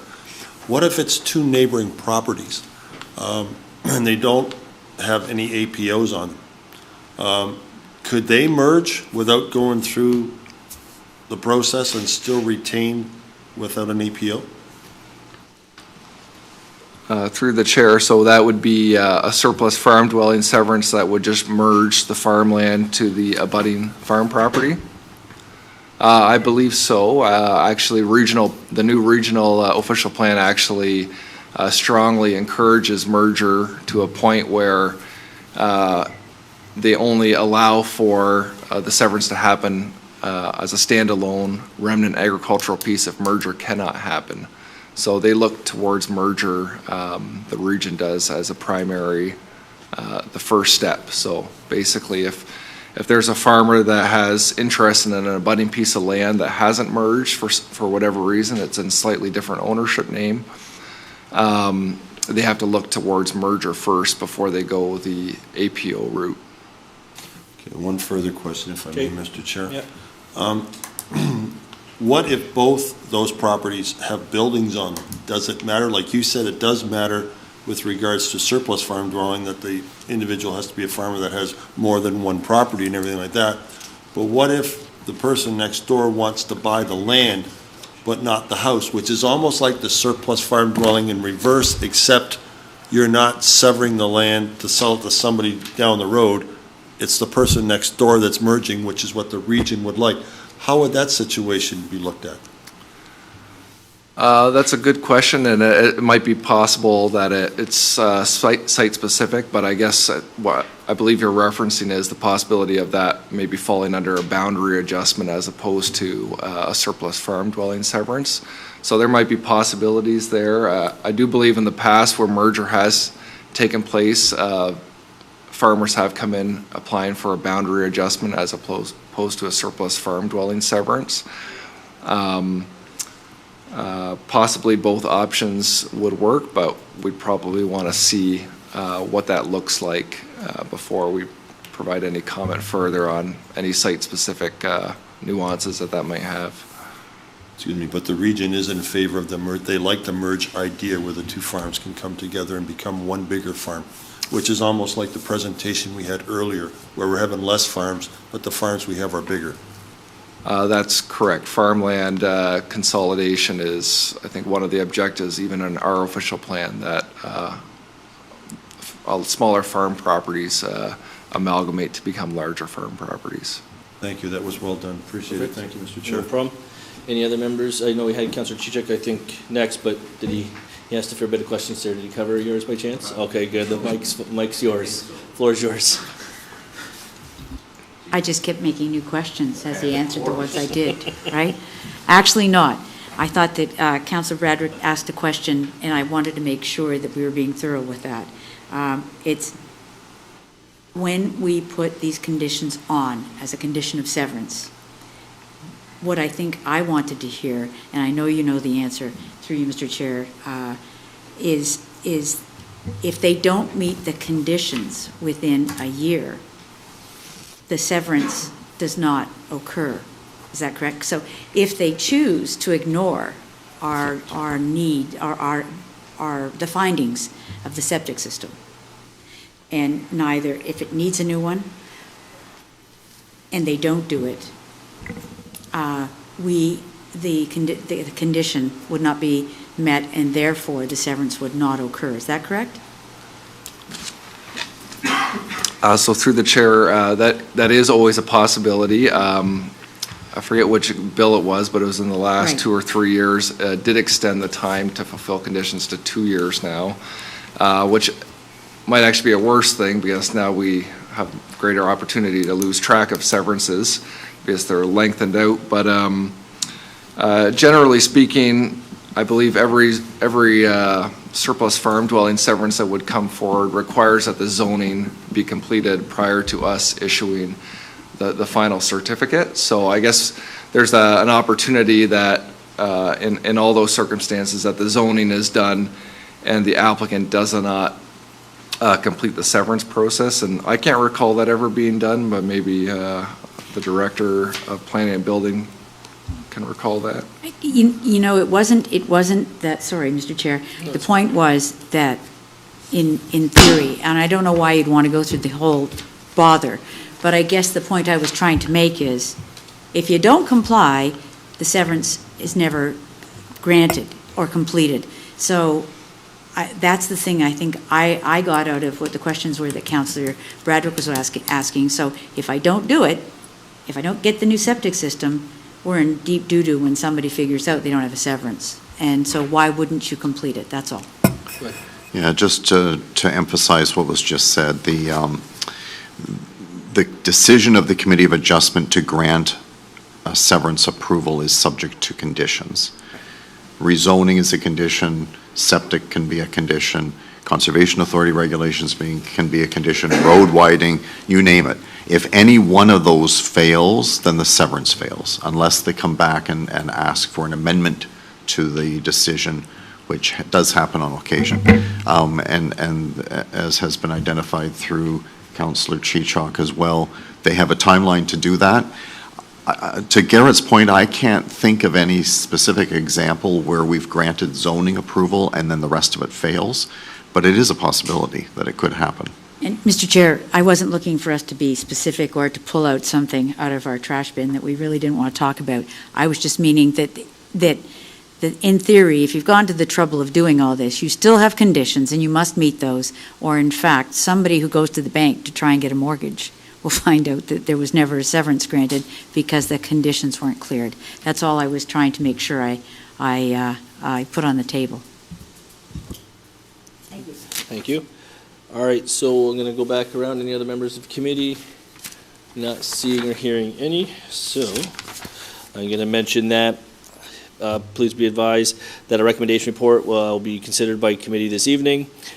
Also be advised that once committee or council has made its decision with respect to a zoning bylaw amendment, and if approved by council, a notice of its passing will be circulated with an appeal period. If you wish to be notified of council's decision, please email please ensure that you email the Township Deputy Clerk, Justin Paylove, at jpaylove@westlincoln.ca.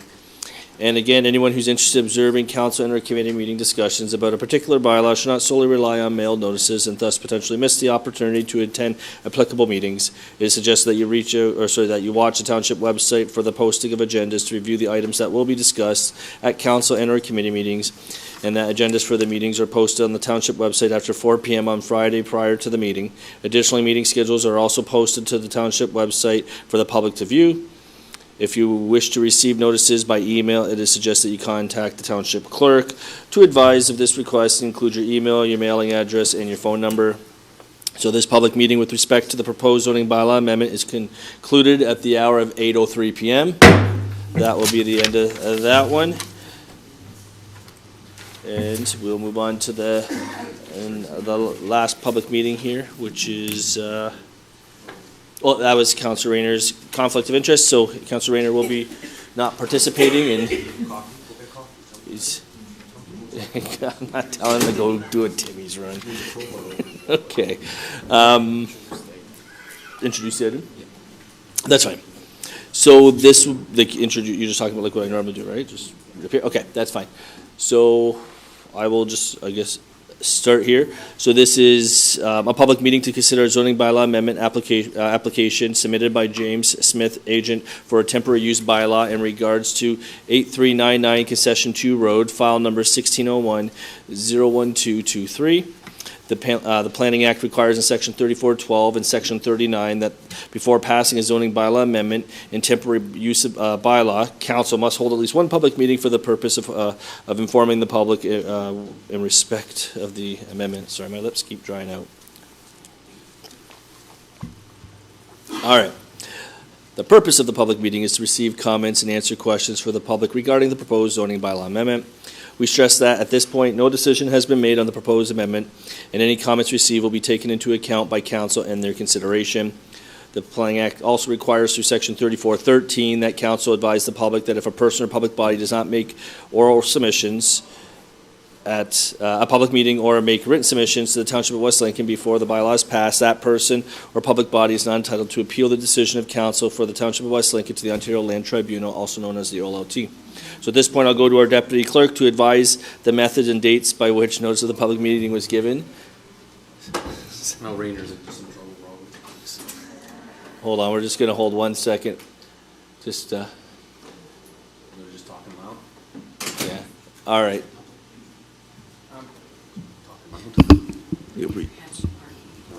Okay, proper notice was given by way of email circulation to agencies and mail circulation to all residents within 120 meters of the subject property on January 11th, 2024. Public notice was also posted to the subject property on January 12th, 2024. Excellent, thank you. And I'll go to our manager of planning, Garrett Borma, to please explain the purpose and reason for the proposed zoning bylaw amendment. Thank you. An application to permit a garden suite has been submitted by Mr. James Smith on behalf of the property owners of 8399 Concession 2 Road. 8399 Concession 2 Road is a 1-acre property zoned rural residential just east of Caister Center Road. It currently contains a single-family dwelling. The owners wish to permit a garden suite on the property for a period of 20 years to provide accommodation for a brother and a nephew of the owner on this property. The proposed garden suite would be located in the northeast corner of the property and would make use of the existing driveway. The garden suite is proposed to be approximately 54 square meters in size and would most likely require an updated or separate septic system. A minor extension to the driveway would also be required. Township staff have reviewed the applicable policy and the legislation for garden suites against this proposal and can confirm that the proposal meets the policy and zoning regulations. No public comments have been received at this time. Further, the township has received comments from the Conservation Authority and the Public Works Department, and they have no objections. The township septic inspector also provided comments with regards to the need for the applicants to establish a form of private servicing for the garden suite, but offers no objections as well. Based on no objections from the public and agencies, and that this application meets the intent of all the applicable policy and regulations, planning staff are recommending approval of this application at the same night as the public meeting. If approved by council, the applicants would need to enter into a temporary use agreement and provide the township with a security to ensure that the garden suite is removed after it is no longer needed or after 20 years, whatever comes first. And through that temporary use agreement and through the building permit controls that the township has, septic would also be controlled and regulated to ensure that everything meets the building code. Thank you. Thank you. And so at this point, I'll ask if the applicant or their authorized agent is present and interested and willing to speak to this. If so, this is your chance to speak to it. Okay, you're content, that's good. I'll go to public submissions. Are there any oral written submissions from anyone present in this meeting, either in person or in Zoom? I'll go to IT first just to see who we have up. Yeah, that hasn't changed. And I'll look around the room here to see if anybody else is interested in speaking to this. Not seeing any. I will mention that I do have to stress that this may be the only public meeting held with respect to this application. Therefore, if any members of the public that are in attendance at this public meeting would like to make comments or provide a written comment, they should do so now, as the OLT may not consider comments made during any other council and or committee meeting if you haven't done so already in writing. And that hasn't really changed, so I'm going to go to members of committee. Do any members of committee have any oral written submission on the proposed zoning bylaw amendment? And I do need to note again that members of committee must make their comments now, as the Ontario Land Tribunal may not consider comments made at any other council committee meeting, and any member of council wishing to speak is required to unmute the microphone to talk and mute yourself again when you're done. So I'll go to Councillor Trombetta first. Thank you, Mr. Chair. Mr. Chair, through you to Mr. Borma. I know this property, it's probably a fair-sized property. Can you just give me the acreage on this property? The acreage on the residential property here? Yeah. I believe it's 1 acre in size. It was recently severed from the farmland, I'm going to say in the last, about 5 years ago. Okay, and sorry, through you, Mr. Chair, to Mr. Borman, what abuts it? Obviously two bigger farms, I guess, is the idea there. I really didn't check the map. I know where the area is, but I just can't vision the map in my head there. Yep, through the chair, I believe the farmland actually it's one piece of farmland that encompasses the east, the north, and the west side of this property. So there is a building on the adjacent property, and basically the property line runs up between the house and jogs slightly westward and between the house and the building. So the building is actually on the farmland. And the house is on this residential piece, which is approximately an acre in size. Okay. I know, through you, Mr. Chair, just a couple comments. I know the provincial government's looking at ways to get more homes, more granny suites. I see these more applications are coming forward to us more often. You know, and I get it, you know, things are expensive out there and cost of living is getting tougher and people need housing, and it does help out, especially with a family member or loved one that's ill or someone needs to be in, you know, some care, which it does help. The only concerns I do have is that as we're moving forward through, you know, these granny suites, you know, we have various properties, and we'll go back to the director and the manager. We have various properties that are 1 acre, 1 acre, 1 acre, 1 acre. Now, if they all get granny suites, let's just say, right? And then the granny suites get play structures, little pools with them, and all that kind of stuff. How do we, as we move forward, you know, as a community, how are we gonna? Then we're going to almost turn into a clean order bylaws complaints on these sort of properties. Like, where are we trying to be in line with the provincial government, Mr. Chair, with our staff trying to accommodate these? Maybe they can weigh into these things. That I'm kind of interested, because as we're going forward and approving these, moving forward, not to say this is not getting approved or not approved, but again, we just had 9 acre little hamlet that got approved in Abingdon, and if they all get granny suites and stuff, what happens, right? So I just got a lot of questions. I just maybe open up a little bit of dialogue here that we can talk about. If you can refer that to the directors. I'll start with the director of planning first to see if he can steer this. So through you, Mr. Chair, I have 2 thoughts to start, perhaps. Right now in the rural area, if you're not on full municipal services, you're allowed to have your principal dwelling plus 1 additional unit, be that in the basement of the house or the second floor of a residential detached garage, I should say, or the garden suite. The advantage of going the garden suite route, from my perspective, is that the township has provided some protection because we can collect a security in the form of a $5,000 deposit that we hold for so long as the trailer or whatever the type of unit is on that property. It's basically our leverage to force it to get off of the property when it's no longer required, so that it can revert back to a single-family property. The province's approach so far has been with areas on full municipal services. So in Smithville, you could have a coach house or an apartment above a garage, or in the basement of a house, that kind of thing. And they've focused on the areas on full services. What is kind of ironic is the fact that here we are dealing with applications in the agricultural area all the time, and the urban uptake hasn't happened yet. I think it's a little different if you have a college or university in your community. The uptake is a whole lot different there. But for us, it's trying to accommodate family in the rural area. And I think with the $5,000 security, we're in pretty good shape. That's my thoughts to start. Okay, like I said, it's kind of, you know, like I said, in the country, like I said, we have various spaces. It's fine. I'm not opposed to, you know, a granny suite in the country, but where are we as a municipality on those little hamlets that have acre parcels? You know, that's sort of my concern of, you know, if, you know, we have 5 separate acres, let's say, down the road on Silver Street, and they're all 1 acre properties, are they all entitled to granny suites? So I guess they are, right? So my thing is where, you know, you have that neighbor that has a nice acre property, and then we go beside them, and then we get the granny suite, which could happen, and then they sell. That's for so many years, and then again, where does the $5,000 take us for that? I just have some questions. I'm just curious through committee questions.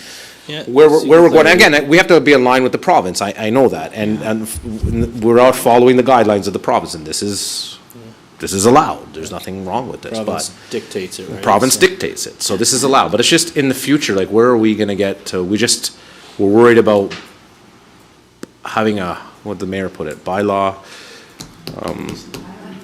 Bylaw enforcement state, that's the words, right? Yeah. So I'm just throwing that out there for dialogue. That's fine. I didn't know if you have anything else to add to it.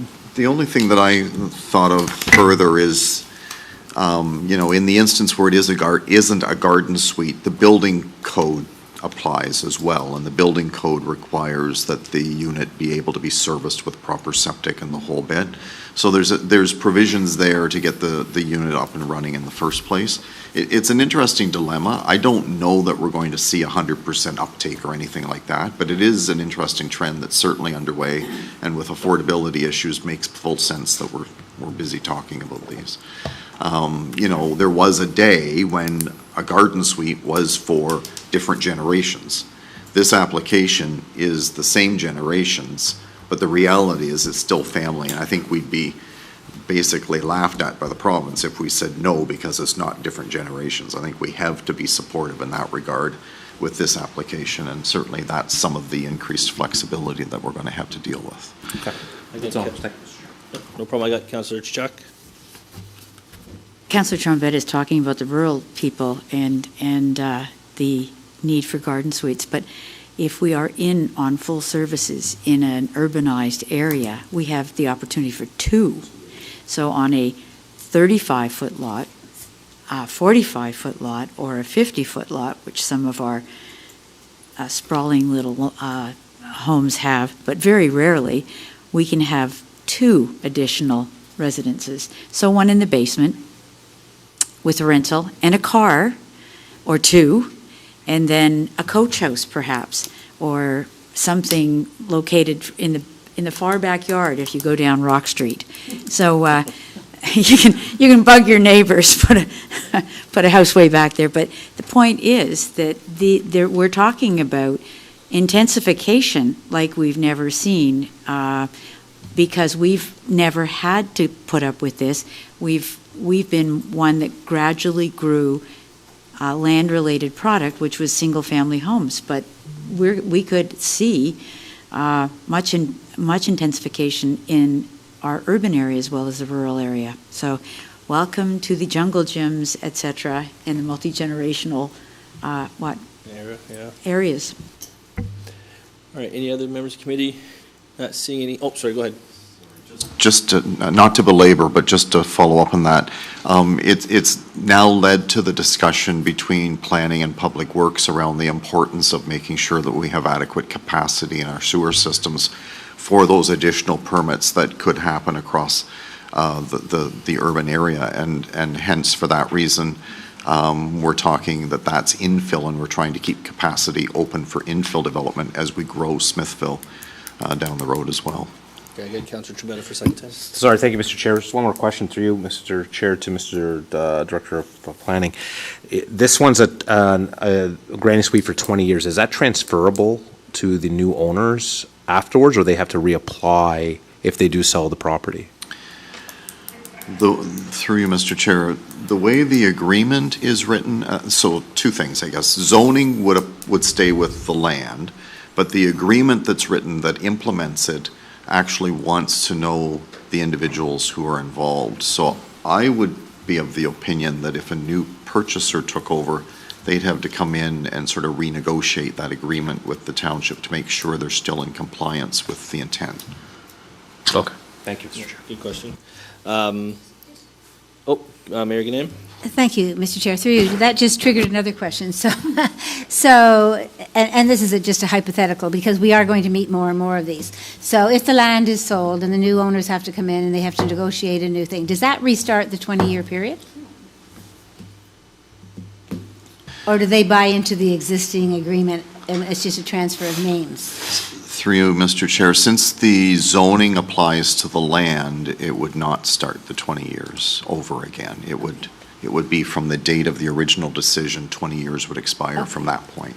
All right, that was just a matter of clarification, because as that discussion was ongoing, it made me think, is that something else that we have not yet considered because it hasn't happened, but we do need to be considered of. So, thank you. Okay. My question to the director, I don't even know if you would have the answer to this, but obviously the 5,000 security, is what we require. I guess the first question I have is, at the end of the 20 years, should they no longer need it, and whatever the rules are then, does that security just go right back to them once that adjustment's been made, and is there interest that's occurred over that time that's payable, or is it just whatever they gave before they get 20 years from now, should they not be able to reply or whatever? Through you, Mr. Chair, if the property comes back into compliance after 20 years, they would get the same amount back that they Okay. gave us in the first place. And is it safe to assume, and I don't know the answer to this, does the house get reassessed through MPAC? Because with the extra property, essentially, or, even as a temporary use, I would imagine there would be, we have extra, people moving in the community, we have extra cars, extra road, all that stuff kind of comes into MPAC when we look at the valuation of the property. If that suite is on there, even though it's temporary use, there would be a value that would be slightly greater than the home when it was before. Would MPAC be reassessing it, and does that actually change anything in terms of what we would see in property tax? Would that be, do you want to go to I'll go to our jack of all trades here, our CAO, for that clarification or understanding? Yes, thank you, Chair. We send these applications to MPAC, and then they do their assessment. And even though they may be considered temporary, depending on the structure, there is additional assessment put on the property. Okay, that's good to know. So there's an extra cost to it. So, all right, and yeah, that's all the questions I had. So not seeing anybody else, I will read the last portion of my my thing here. So I do have to advise that a recommendation report is being considered by council this evening, or committee this evening.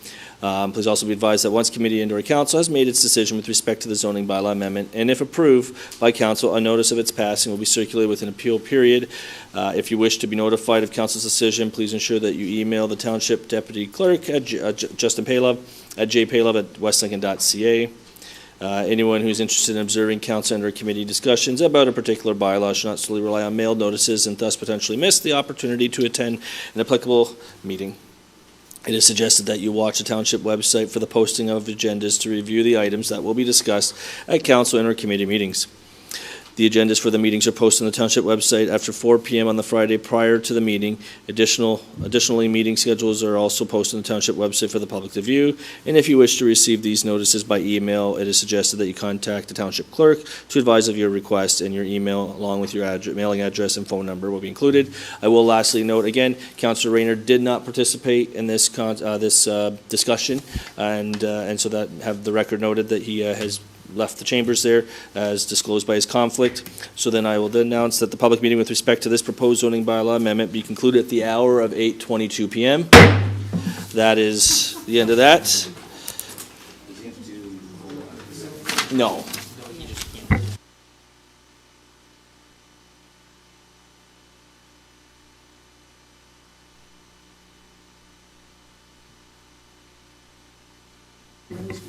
So we'll just take a 2-minute breather here.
All right, welcome back. We're going to move this meeting along. So right now, we've just finished our public meetings. We're going to go to change in order of items on the agenda. I'm going to look around committee here to see if there's any changes to the agenda tonight.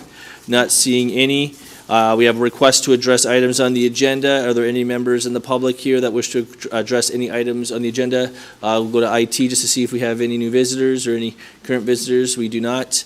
Anyone in the meeting wishing to address items on the agenda? I'm going to take that as a no. No hands are up. We got our, we have no consent agenda items this evening. We have no communications this evening. So that brings us to section 11, our staff reports. And the first item is staff report item PO 524, and it's Senior Planner Susan Smith, I think it is, Smite. It's a recommendation report, PD 07 2024. Application temporary use zoning bylaw amendment for 9127 Regional Road 20, file number 1601-01023. And the recommendation is that the recommendation report PD 07 2024 regarding application for temporary use zoning bylaw amendment for 9127 Regional Road 20 dated February 12th, 2024 be received. And that section 3417 of the Planning Act apply, and that no further public meeting is required, and that the planning staff will require a temporary use agreement and site plan that requires the owner to work towards site cleanup, and I guess site cleanup overtime, and that application for the temporary zoning bylaw 1601-01023 submitted by Larry Pomeraz, agent on behalf of Mr. Giovanni DeFlavio, owner, and as presented in the attached bylaw for a period of 18 months be approved. I need a mover and seconder for that. I have, oh, sorry, anybody put their hand? Councillor Chichek moved? Okay, to put it on the floor, I got Councillor Chichek moved it. I got Councillor Broderick second it. Any questions or comments? I got Councillor Trombetta first and Councillor Chichek second. Thank you, Mr. Chair. This kind of application, I kind of struggle with a bit. I got some questions on the property at hand. Through you, Mr. Chair, to Mr. either Borma or Mr. Treble. There's a big berm being constructed, but it doesn't go north-south. It seems like it's coming on an angle going diagonally across the property. It's a huge berm that's getting moved by material. You know, I assume these properties go straight back along, you know, follow the same north-south corridor. And this big, huge berm is getting brought in or is being constructed on the property, and it sort of comes on an angle of the property. And I'm wondering what is going on there. You know, the site application came through, but there's been nothing about a site alteration. Through you, Mr. Chair, I'll start. The berm that I'm anticipating, although I haven't been out by, but I have heard about it, is likely shown on Schedule B, the conceptual site plan at page 40 of the material. And it is an angular berm that contains the 2-point-whatever acres it is that they're proposing to use for the purposes of the rain barrel storage. I'm not aware that they have any permissions to import fill or anything, so I'm assuming it's a relocation of fill or soil on the site. It looks pretty fresh to me, but I'm saying, why is it, so yeah, it looks newly fresh to me, of material there. I guess that is a new word, yeah, thank you. Thank you, newly fresh. Newly fresh. Fresh to me this year, how about that? Again, were they doing it before this application was approved? Through you, Mr. Chair, I think we all know that there has been a history on this property. I don't know that I can speak to a whole lot of it in public. It would be a bylaw matter to discuss in confidential. And site alteration is certainly part of that issue. But to the best of my knowledge, what is likely happening is to bring a berm in place as proposed to sort of help hide the green barrels as identified on the site plan at page 40. That would be my anticipation of what's going on, but until I see the Okay. site tomorrow, I can't probably confirm And beyond that, that. and that doesn't really sit well with me as a counselor when, applications come through and, we're going through the process and, it doesn't give a fair process to other people that follow the process. Yeah, it just doesn't sit well with me that already, and it's very noticeable from Highway 20, even driving at 90 kilometers an hour. It's not hard to miss, right? So, and 80? Is it 80? 90? Sorry, I do 10, so I'm just under the limit. Sorry, I'm doing 90 because you're allowed 10, but anything under 10, so. So, it's very noticeable. It looks new. I'm not sure if it's all topsoil. It looks like it is. It looks like it's been taken from somewhere and repurposed on that berm. And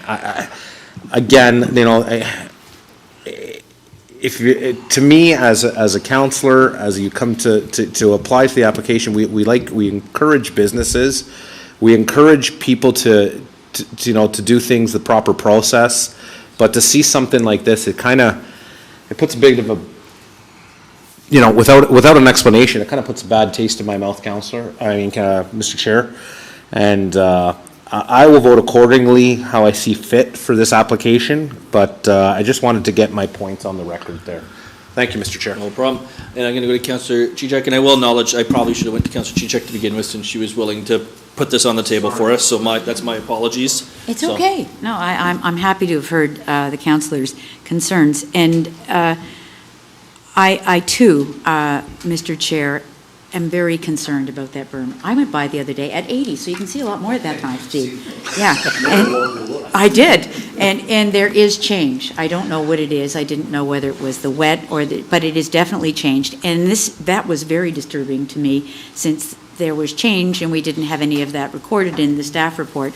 And there's troubles in that area. We are going through a secondary plan for that area, according to the staff, and it will take 18 months.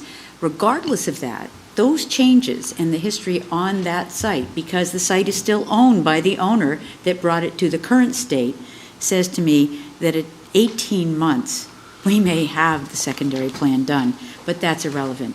This is such a poor track record that at the appropriate time, Mr. Chair, I would like to change the recommendation contained in the report, or vote separately on the time, because I would not give this site more than a year. It's changing while we're standing here, without any regard to tell us when they were here for the preliminary meeting. And now, to see the changes that are being made, while we're trying to do something to expedite, to get something more valuable into that area, I would have expected that we would both be talking to one another. So I can't possibly vote for this with an 18-month timeline for and if they do a good job and they're clean and the site looks better and there is an understanding between the township and them, maybe they can go for another 12 months. Would you like to put the I would amendment like on the that floor? change, that I would like to put that amendment on the floor at the appropriate time, Mr. Chair, but that the bylaw attached be for a period of 12 months. So that can be, if the rest of council is okay with that. Okay, so that's going to be moved by Councillor Chichok, and then I'll need a seconder. Get a seconder. I'll go with Councillor, Mayor Ganan, sorry. Okay. And I'll just looking around to see consensus. Anybody opposed to that? Okay, so we have one opposition, two oppositions, okay? And so we'll leave that be. So I'll support making that amendment, so that will be the. Can I just comment on the amendment? Yeah. So I'm just going to roughly put something together just so we can actually understand Perfect. the topic at hand. So I'm just. This isn't to vote on the resolution, this was Yeah. for the amendment, just to bring it down from Yeah. 18 months to 12 months. Yeah, this is strictly just about the amendment, and that amendment could possibly be that the original motion be amended to reduce the length of the temporary use bylaw from 18 months to 12 months. That's just a rough one, but this is now your Mr. guys' Chair, open floor to and to talk. the clerk, that is exactly the intent. Okay, perfect. Yes, Mr. Chair, can I comment on the Yeah, amendment? go for it.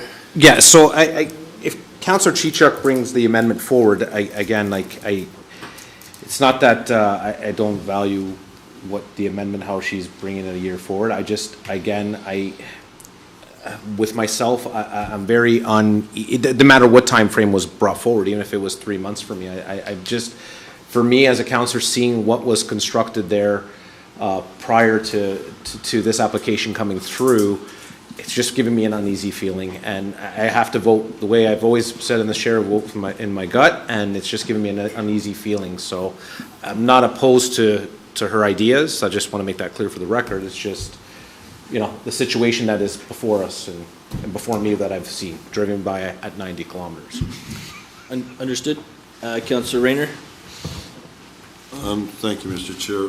I support Councillor Trombetta in the sense that I'm just uncomfortable with the whole thing, and I just don't have a good feeling about it.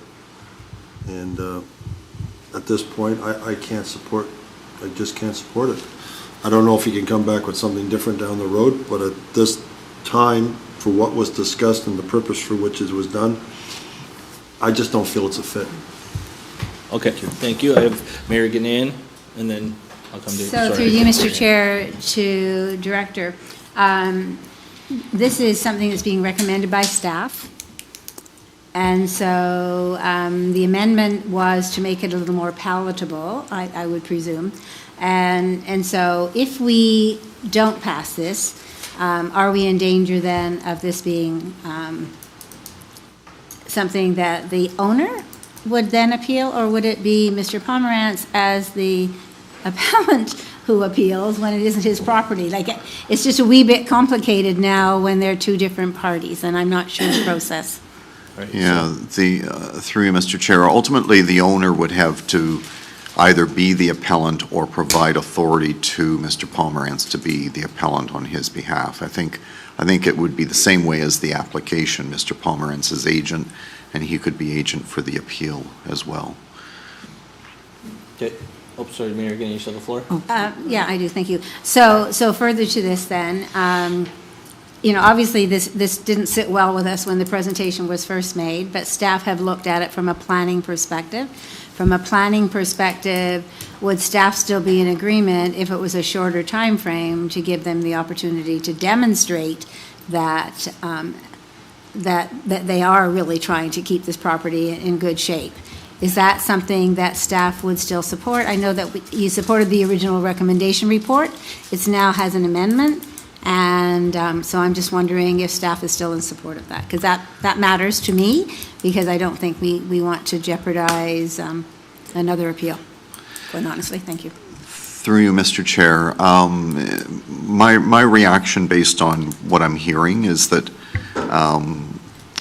less than 18 months would still be supportable by staff. I don't see any reason why we couldn't support a reduced length of time.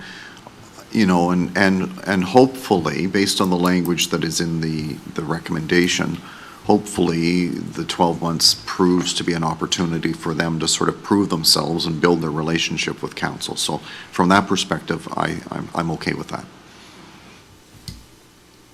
So hold on, I have Councillor Broderick, then I'll come to Councillor Chichek. Thank you, Chair, through you to the Director. You had you answered one of my questions that through Mayor Ganan, but I also wanted to get clarification around the cleanup of the property that's mentioned. Is there an understanding of what that will look like? And is it ever possible that that could be something that happens before the council can maybe reconsider this? Through you, Mr. Chair. I have to be careful how much I say. As I indicated earlier, this property is well known to our bylaw staff, and I think about all I can probably say is progress is being made without getting into confidential and getting into specifics. Okay, I don't want to certainly do that, anything inappropriate. Okay, that's that's good for now. Okay, I have Councillor Chichek, and I have Councillor Trombetta. Thank you, Mr. Chair. My want to reduce this timeline of this temporary use was because I feared that if we just turned it down, that left the applicant open to appeal. And with a positive staff report, we would then be incurring not just the appeal, but a lawyer and a planner who would go with us. So the idea of proving oneself, the Planning Act says, you know, if you're against your staff, you can go out and get another opinion. And right now, I think the issue isn't one of planning, because we're giving an exemption for outside storage. The issues are undescribed, and if we provided a short period of time, there would be another application fee. There would be another in a year, before the year was up, to ensure that they could continue in what it is that they're doing there. What they're doing there right now may be illegal. I don't know, because we have bylaws about site alteration. And I want to be very informed about this site. I want to work with anybody who wants to work with us. But if it is council's will that there seems to be no goodwill occurring, either through the owner or his agent, at the very time that we are trying to do something and our staff are trying to accommodate the needs for a very minor outdoor storage, it seems to me that we would have nothing else but to turn it down. But my view was, if we give them a chance to do it for a year, and we are not happy with the combination of the owner and his agent, that we would not then extend that, and that would no longer be a lawful use under a temporary use.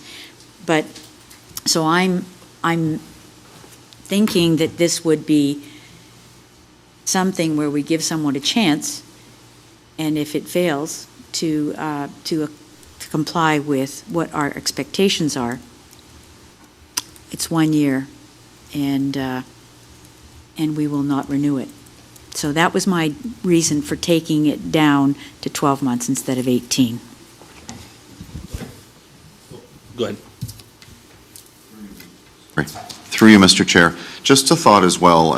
Another approach perhaps could be that you refer it back to staff with some direction that we speak to the owner and the agent with regards to whatever issues. I don't know if that's an option, but I just put it out there. Okay. To the councillor, you're done? Okay, so I'll go to the councillor Trombetta. As I hear my colleagues' points across the table, I was on board for the year when the meeting first came. I didn't have an issue with that.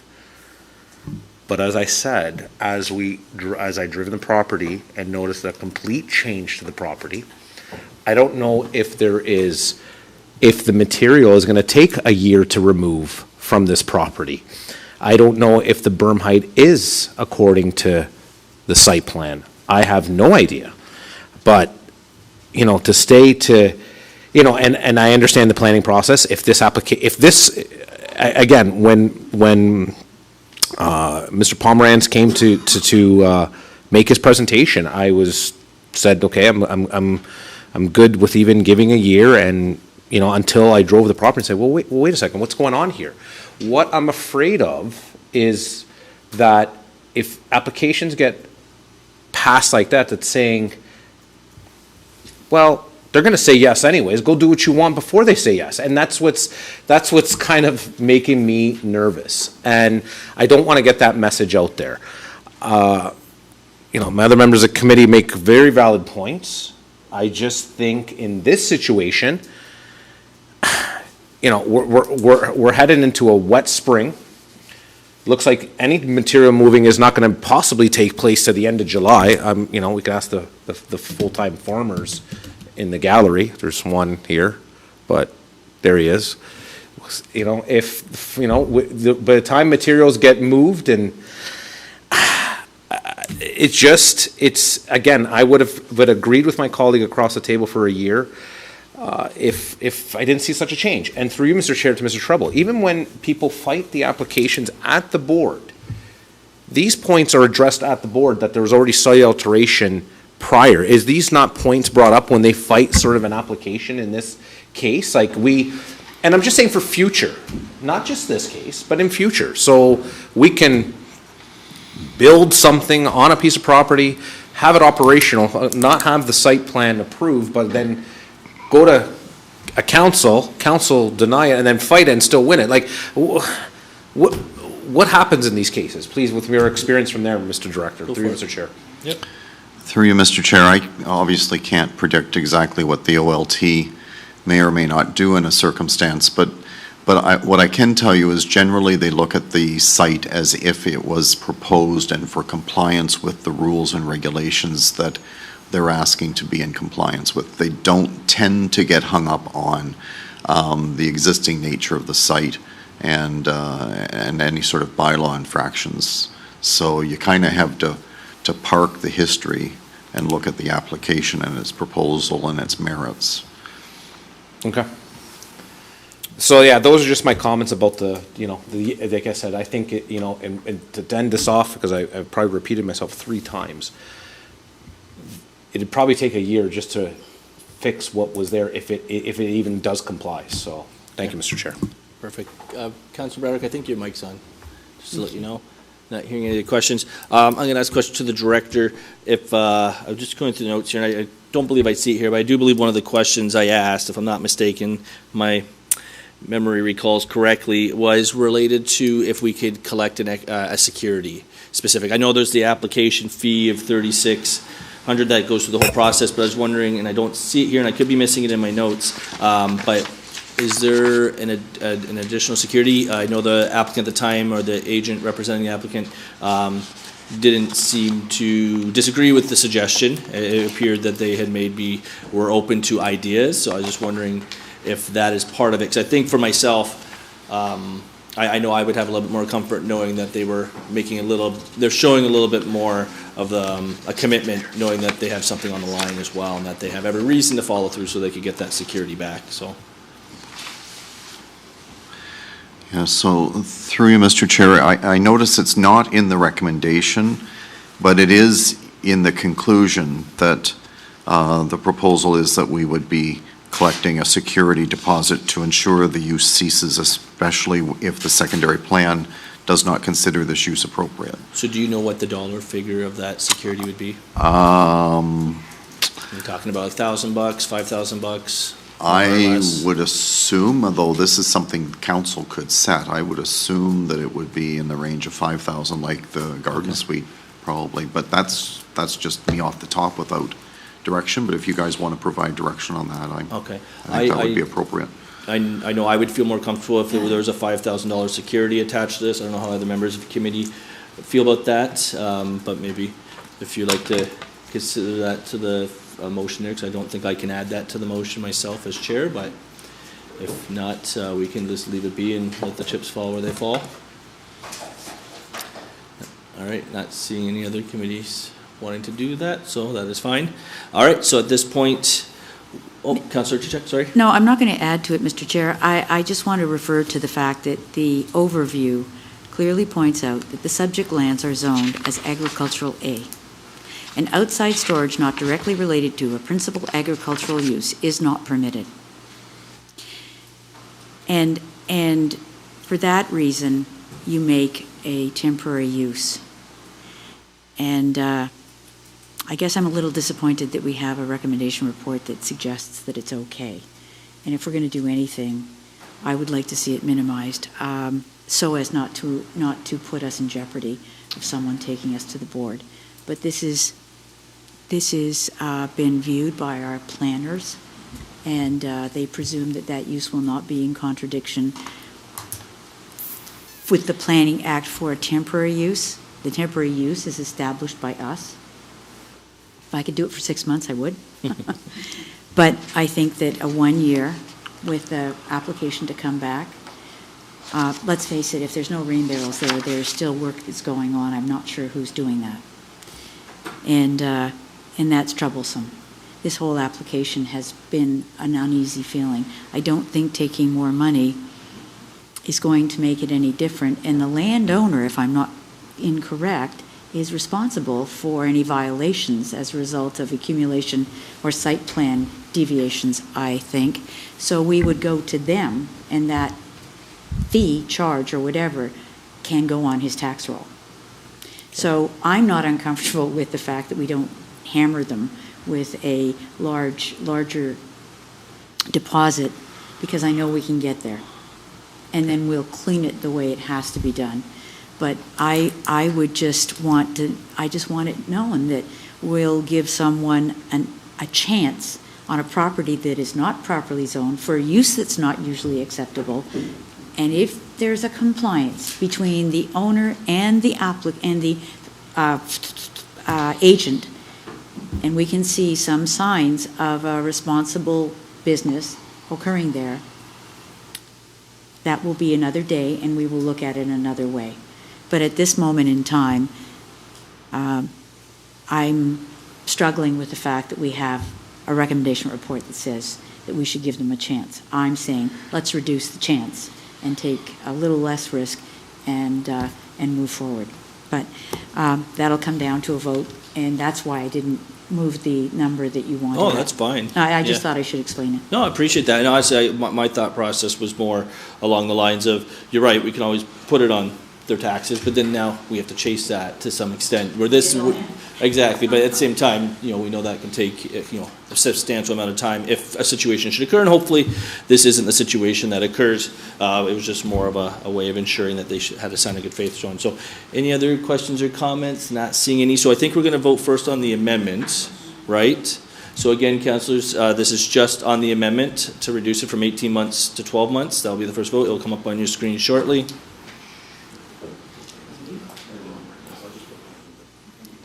Well, just give it a second.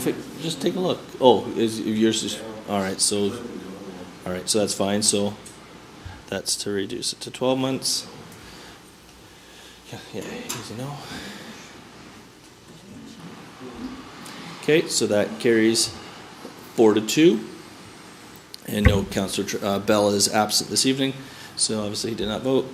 So then now before us is the full resolution as amended.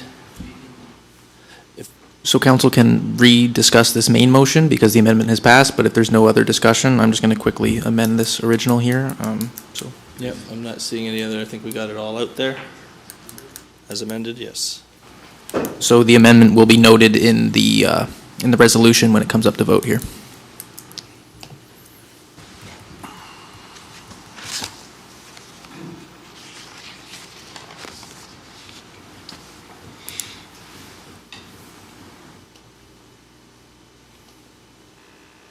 Okay, and that carries.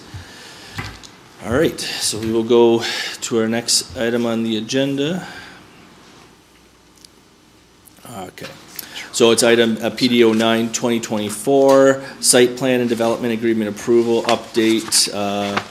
That I'll need a mover and seconder, but that information report PDO 9 2024 regarding Site Plan and Development Agreement Approval Update dated February 12th, 2024 be received. So if I can get somebody to move. You're doing P0624? No, I'm doing, well, it says, I'm reading the information report. The item is P0624, but the information report's PDO 9 2024. Okay, I have Councillor Trombetta moving it, Councillor Rayner seconding it. At this point, any questions or comments?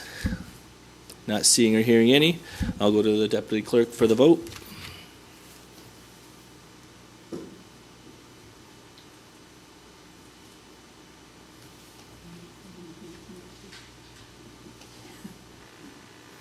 And that carries.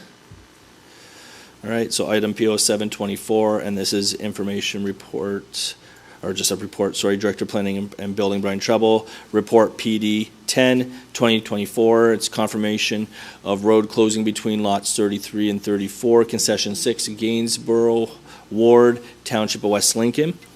And that, let me just bring this up again. That report, PD 10 2024, regarding confirmation of road closing between lots 33 and 34, concession 6, Gainsborough Ward, Township of West Lincoln, dated February 12, 2024, be received.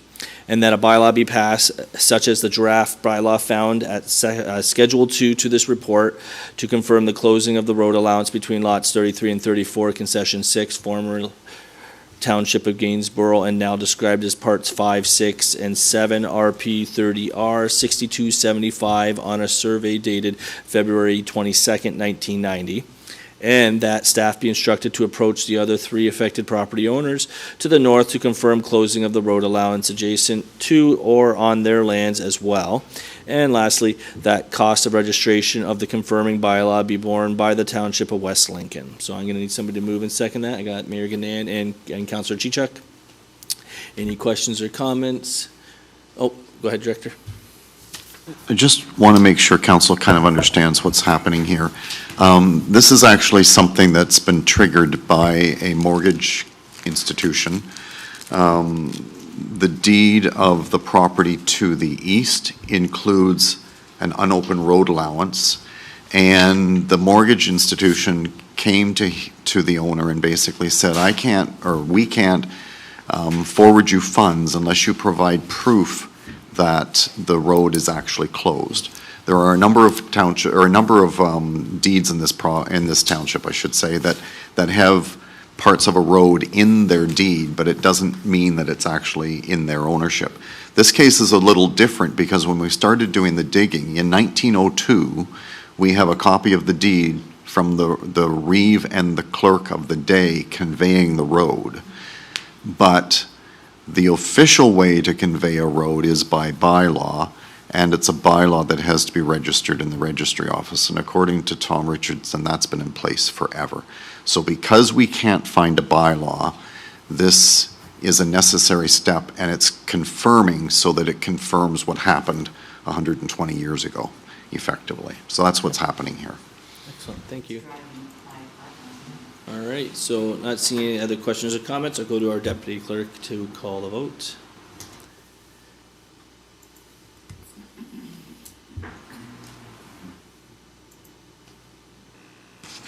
And that carries. So that now brings us to item PO 824. This is for, let me bring this up here, recommendation report PD 12-2024 regarding zoning bylaw amendment for updating accessible parking regulations dated February 12th, 2024 be received. And that no further public meeting is required for the consideration of this bylaw in accordance with section 3417 of the Planning Act, and that a bylaw be passed such as the draft bylaw found at Schedule 1 to this report. So I need a mover and seconder for that. Councillor Braderick, Councillor Rayner, it's a seconder, sorry. Any questions or comments at this point? Not seeing any, so we'll go to the Deputy Clerk to call the vote.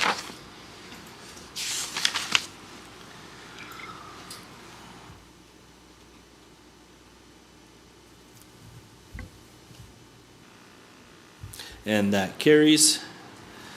All right, so now we're moving along here to item, let me make sure I put up the right one here. Okay, so this is item PO 924, and this is a recommendation report, PDO 8-2024, regarding application for zoning bylaw amendment for 1378 Case to Gainsborough Town Line Road, dated February 12, 2024, be received. And that the application for the zoning bylaw amendment submitted by Brad Snippe, if I said that right, owner of 1738 Case to Gainsborough Town Line Road, be approved in accordance with the attached zoning bylaw amendment with the site-specific regulations, and that council authorize the mayor and clerk to sign the necessary bylaw, and that no further public meeting is required for the consideration of this bylaw in accordance with section 3417 of the Planning Act. So if I can get a mover and seconder for that, I got Councillor Chichak, I have Councillor Trombetta. Any questions or comments? Not seeing or hearing any. All right, I'll go to our Deputy Clerk for the vote.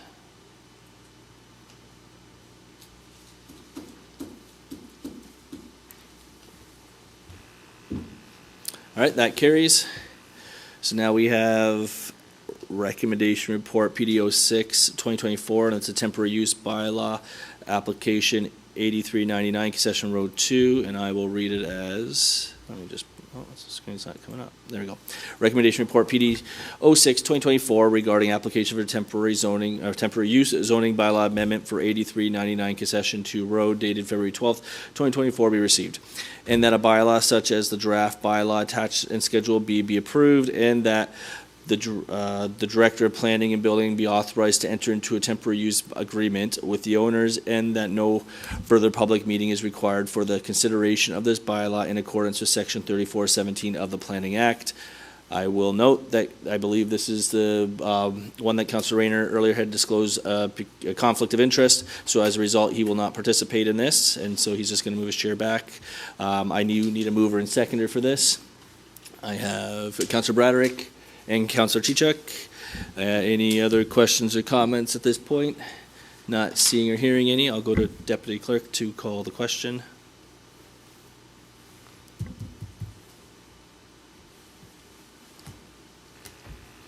All right, that is carried.